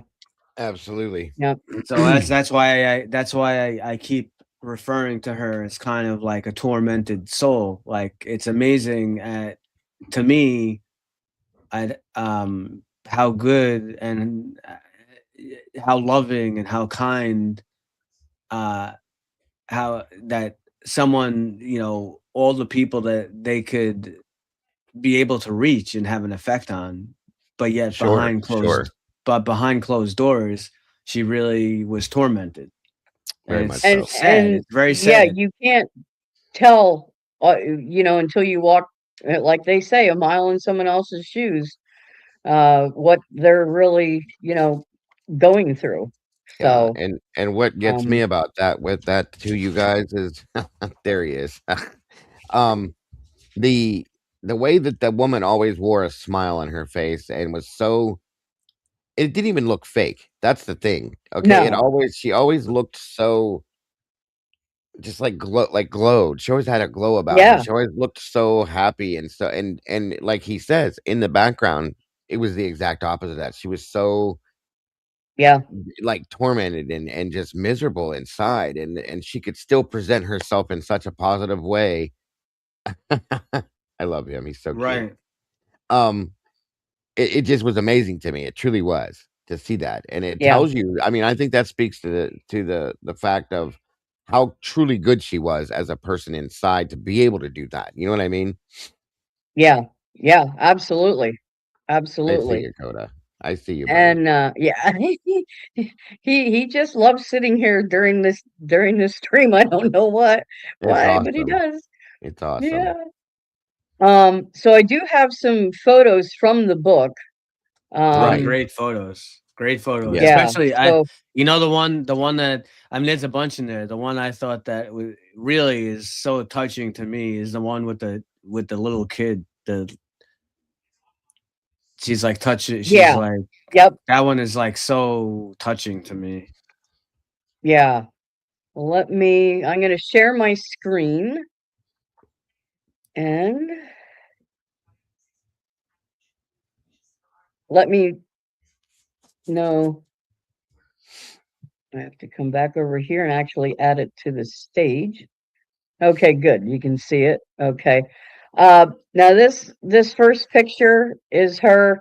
Um, she's probably about 15, 16 here, somewhere around in there. She's just leaning against a railing at their family home Mhm. at Althorpe. Yes. Um, so that's the first picture. She even at a young age took such great pictures. Even when she was in her tomboy phase and she didn't Yeah. really uh dress up or anything like that. She didn't have to. She Right. No, She was she didn't know. Such natural very, beauty. And very here she is. photogenic. Yes. Yeah, photogenic. Yeah. So, and of course, in the summers, she swam every day at the park house outdoor pool.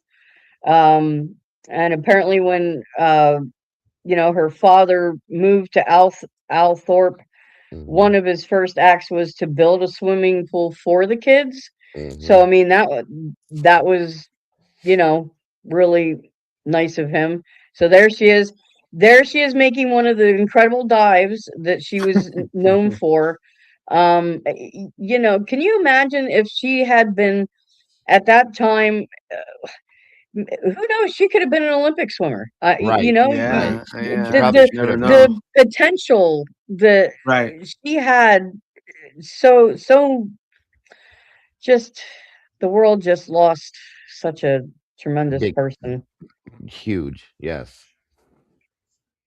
And then look at this. This is Yeah, comical. it Yep, is. but look at her. She's still beautiful. She's still beautiful.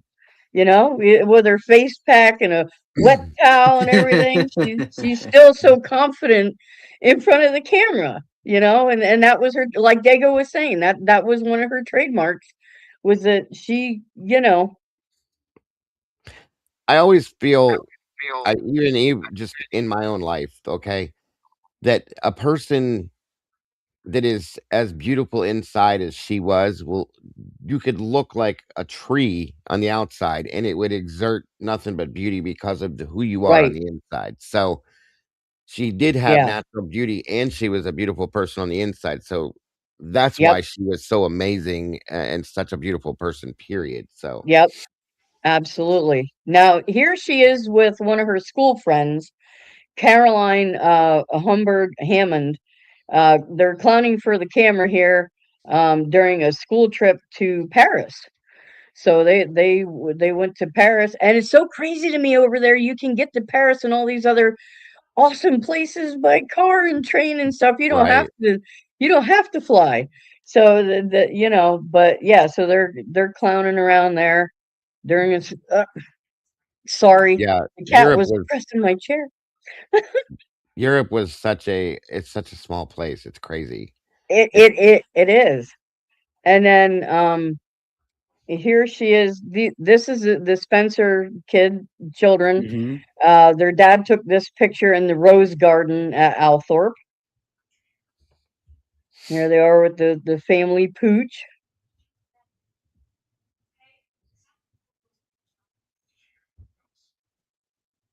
And then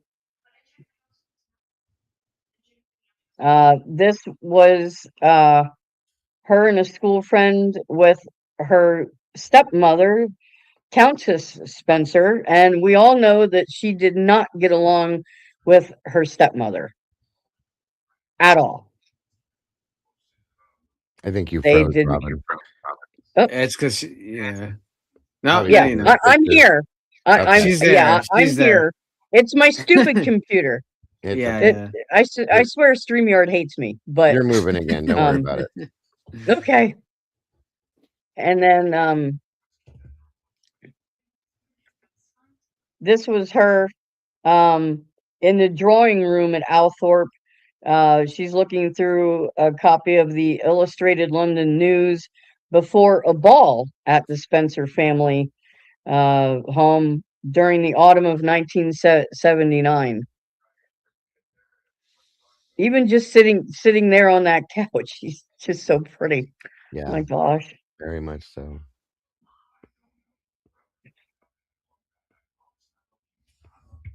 And this was her uh, in the gardens at Althorpe. Uh, uh, like I was saying earlier, she always wanted to be a dancer, but she grew, you know, too tall to actually go into that in a professional manner. Um, and apparently, the chain that she's wearing around her neck was a D. It had the initial D, and it was a gift from her school friends at West Heath.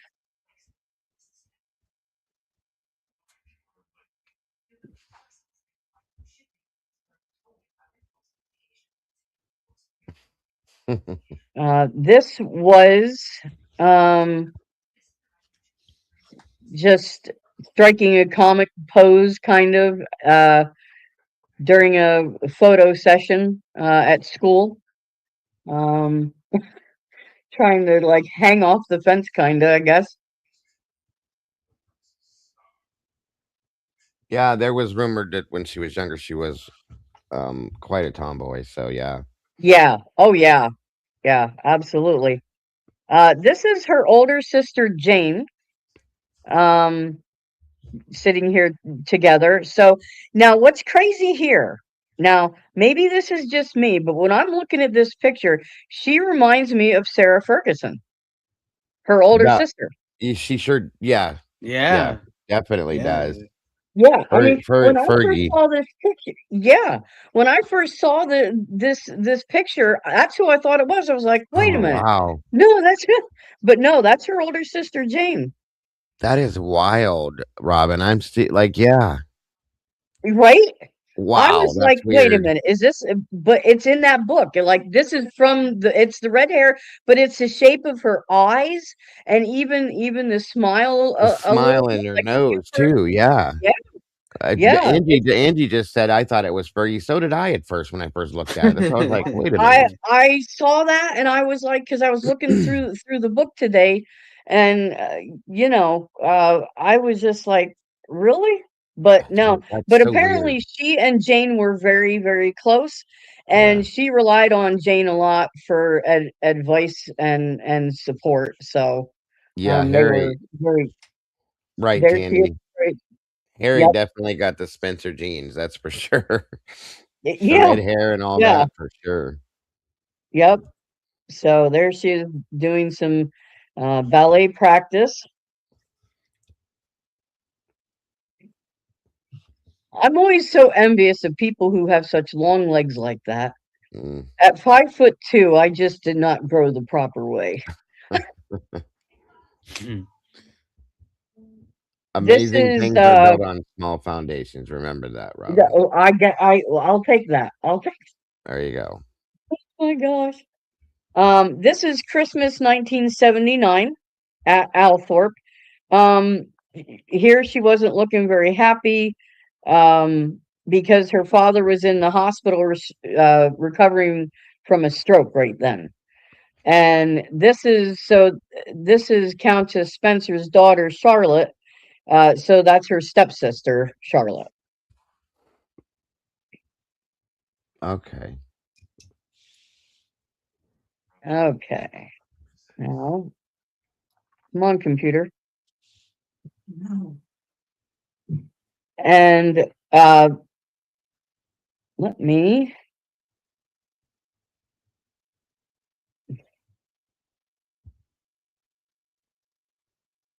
This was at a polo match at Cowdery Park in 1980, and this was the start of the romance between her and Prince Charles.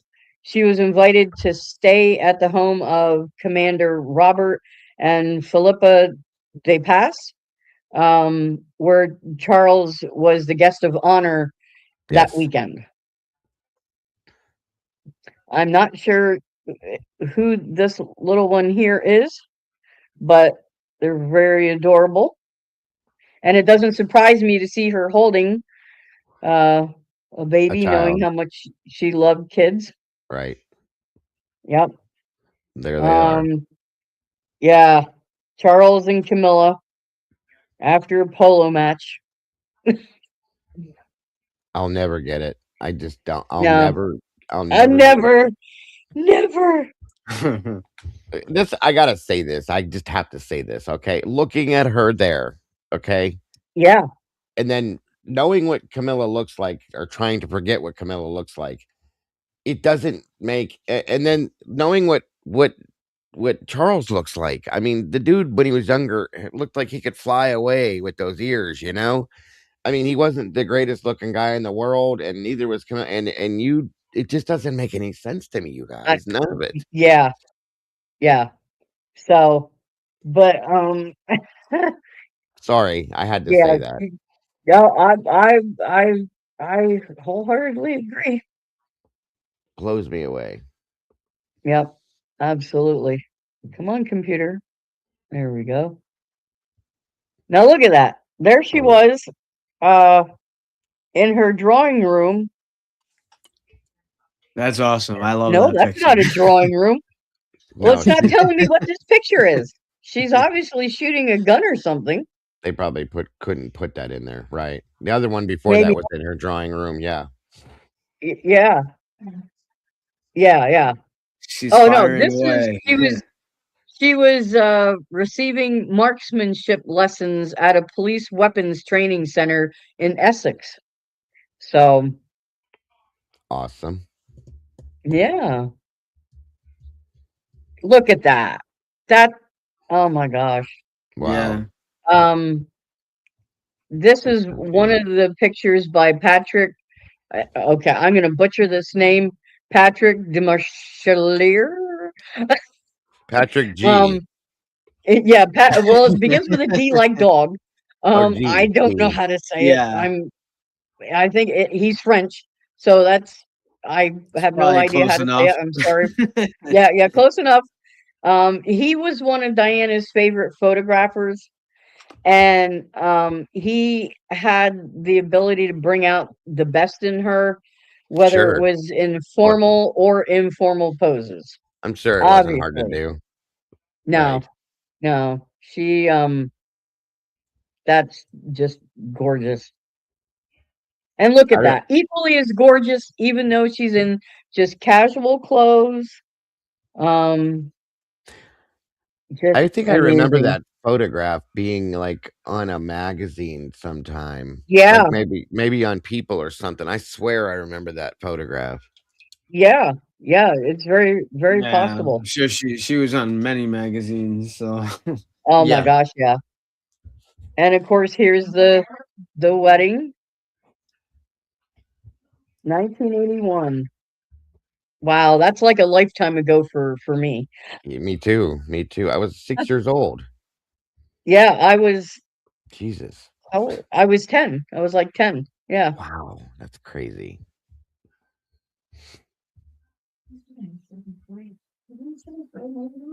No, 83 was 7th grade. Yeah.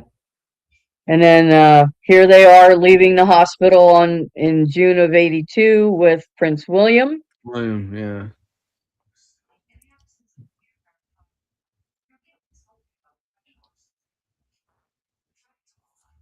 This is the Taj Mahal, and she's sitting there all alone. This was when they visited India in 1992. Yeah. Yep. Yep. Oh, 7. Okay. I don't do well with math. Come on. Oh, Oops. nice one. This Yep. out of all of her pictures, like to me, this Oh says yeah, everything. that one. Says everything about her. There's a lot of Yep. pictures out there of her like I this mean, too. Yeah. this one just really Yep. like you could She just see was. her eye. Like she's not even take this photo that she's taking. You just like see her face. It doesn't even look. She's not doing this as like a photo op. Like you could see, like No. she's legitimately cares for this No. child. Every This. This. photograph that they got of her, they captured her like this all the time, you guys. It's insane. Yeah. Yep. Yep. This was when she was in Angola Yeah. for Yeah. the with the British Red Cross with the anti-landmine campaign. Yes. Yeah. Yep. What And a picture. What a picture. yep. So yep. Yeah, I think that captures who she was right there in Yeah. itself, all by Yeah. itself. Yeah. Yep. And then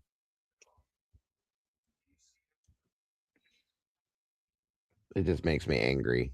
It makes me I so know. angry looking at these because I know it wasn't an accident, you guys. I know it wasn't. No. No. And then this of course was hmm her coffin with the white roses that with the card that said mummy. Very Yep. sad. Yep. Those are some really great pictures though. So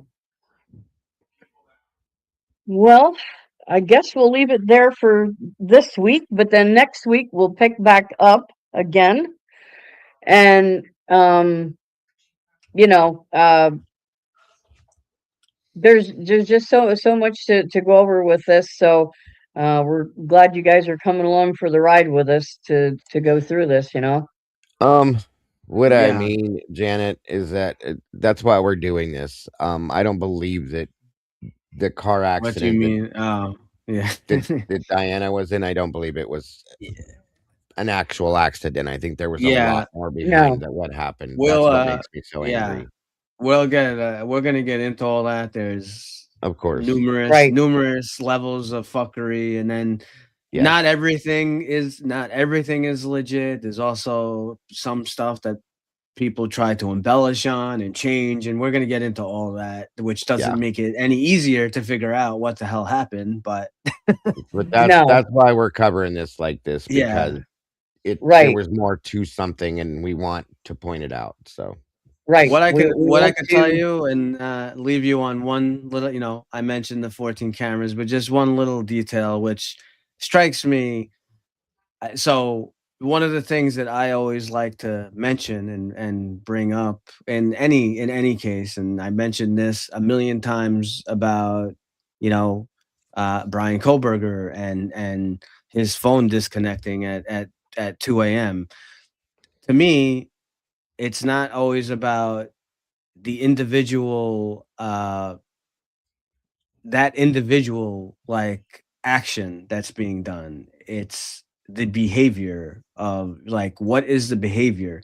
So not to Mhm. go too crazy, because like I said, we're just about done with the show, but one of the things that strikes me as super odd is the fact, just going by like what I have read from Diana's, like, some of her close relatives and people she was, that she was with, that she was very big about wearing her seatbelt. Well, in this accident, she did not have a seatbelt on. I'll just say that. No. So That's just one little problem that's that we one, have. just to give you Right. a That's little just thing. one. Just And a little hint. there's so Teaser. many Yeah. more. So many more. Yeah. And Hey, and the drug war today says, thanks again, prayers for Diana. She is not alone and we care. And amen. yes, Absolutely. Thank absolutely. you. And thank you again for the gift. We appreciate that very much. Um, so I guess we'll go around and do our close here. So Sir Dago. Yes, guys, thank you so much for joining us here for our first episode of the Princess Diana series. I'm very excited about this one. And like I said, we barely just scratched the surface on this. So much more interesting stuff to come. And I'm again very excited. Thank you, 1-1. And Robin for presenting such a great version of this. Logan, I hope you feel better if you can hear me out there. Sorry that you had to take off. I know she was excited about this too. But yeah, I hope you feel better. And I'm looking forward to next Sunday where we can jump into episode 2 on this. Very great story. Sad, heartbreaking, but it needs to be told. Again, guys, we're pointing out the truth or trying to. So thank you, all you mods. Thank you to everybody else out there that showed up for this. It's always great to see you guys. And guys, don't forget to love yourselves, love each other. Don't change a thing. You guys are the beautiful people. And we love you. We'll see you soon. Good night. Okay, 1-1. All right. Thanks for great show, Robin, Dago, and Logan. Hope you're feeling better. You got this. Thank you to all the communities who were part of us and our amazing mods, Amanda, Essie, Penny, whoever else, I don't know, whoever else is part, and all the mods from all the channels. Community together, all of you guys collectively, it's just amazing the help that you do, even if you're not technically on the panel answering questions or speaking or being in front of the camera. You are with us as well, because you guys, your help is, I can't put it even into words, how much sometimes I feel like it's Who Wants to Be a Millionaire sometimes. Like people, some of the questions that you guys come out with sometimes from the chat are amazing questions, but we we do research, but we don't know everything up here. We try our best, and some of you guys, behind the scenes, like in a moment's will, like being able to get us some of the answers and help us with Yes. the pictures and documents. It's like Yeah. you guys are like off the charts. You really are. Yes. So Yep. can't thank Absolutely. you guys enough. I do not have a long movie quote tonight. So yesterday was a special occasion. That was hysterical. I loved it. Oh my Yes. gosh, that was Yes. hysterical. I think you gave us enough for 3 or 4 from that one. So Yeah. that was So hilarious. I loved it. tonight is a short. It's actually two quotes, but it's just a short. So Dago is always on fire. I don't know. I might have to give him a 30-second handicap sometime, but we will see. All right. Are you guys ready? Yep. Okay, here we go. Never hate your enemies. It affects your judgment. And the second quote, leave the gun, take the cannolis. No clue. Dago, come on. I know that. The second Oh, one I you know for definitely. sure. Oh, you definitely know it. What the fuck? Don't look at me, man, because My I got God. nothing. How am I not getting this? I know this. It's Yeah. it's in one of the Godfathers. Does anybody else isn't it? out there know it? Yeah, you got it. It's the Godfather. It's one of the Godfathers, isn't Yeah. it? Yes, you got it. Okay. I just didn't know which one it was in. I couldn't remember, but I know it was one of them. Oh my God. Yeah. Godfather 3. Oh, hey. Congrats to anyone in the chat who got it. And to Is it Dago, at 3? least you got Godfather. I was Yeah. like, Okay, you guys I had got it. They nothing. got it. I just knew it was Godfather. I didn't know which Well, you're one. close. That's close enough. That one was pretty good. The first is the best, but yeah, the best one ever Oh my made. God. The best movie like that ever made, you guys, is Oh, Goodfellas. Go see Goodfellas if you ain't seen it. That's great. Goodfellas I haven't seen amazing, that in a long time. and you know it's also great. I forget the name of it actually. I'll have to. They actually made a movie about, and it's actually a full drama. It's a 10-part series. It's a drama about them making The Godfather. Oh yeah, I saw that. And it's Yeah. amazing. It's absolutely amazing. Like, Yes. I've never seen anything like it, and it's funny how you can make an actual drama about making The Godfather. movie. And it's Yeah. right. And It was good. It was really good, actually. Yeah. Yeah. But Goodfellas is one of my favorite. Donnie Yes. Brasco is another. That's a true story for those of you that don't know about that one. Speaking of true crime, about an FBI yeah. agent that gets put inside and got a little too close and couldn't get out. So great movie. Yeah. Great You got movies they put out. Serpico. All right. Yeah, One of these nights I'll get one. I swear. Yes, I you will got get to. one of You these got nights to. I'll get a quote. Absolutely. Well, thank you guys for coming out tonight. And you know, this is such a special series to us. I hope you guys can tell that. And we couldn't do what we do without all of you. But whether you're here live, you're on the replay crew, you are just as important to us and to all the chats and the mods. We love you very much, and we have much more to come on this series. And um, tomorrow night we will be back regular time, 6 p.m. Pacific Standard Time and 9 p.m. Eastern. So it will be business as usual. I'm not sure. I think we're going to have a full panel tomorrow night. So tune in for that. And I hope everyone is safe from the storm. If you don't have to go out, don't go out.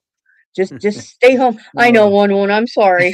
I wish, but I'll tell you, you're dedicated, man. Going out there in that 2 feet of snow, you'll have to hook cash up to the sled.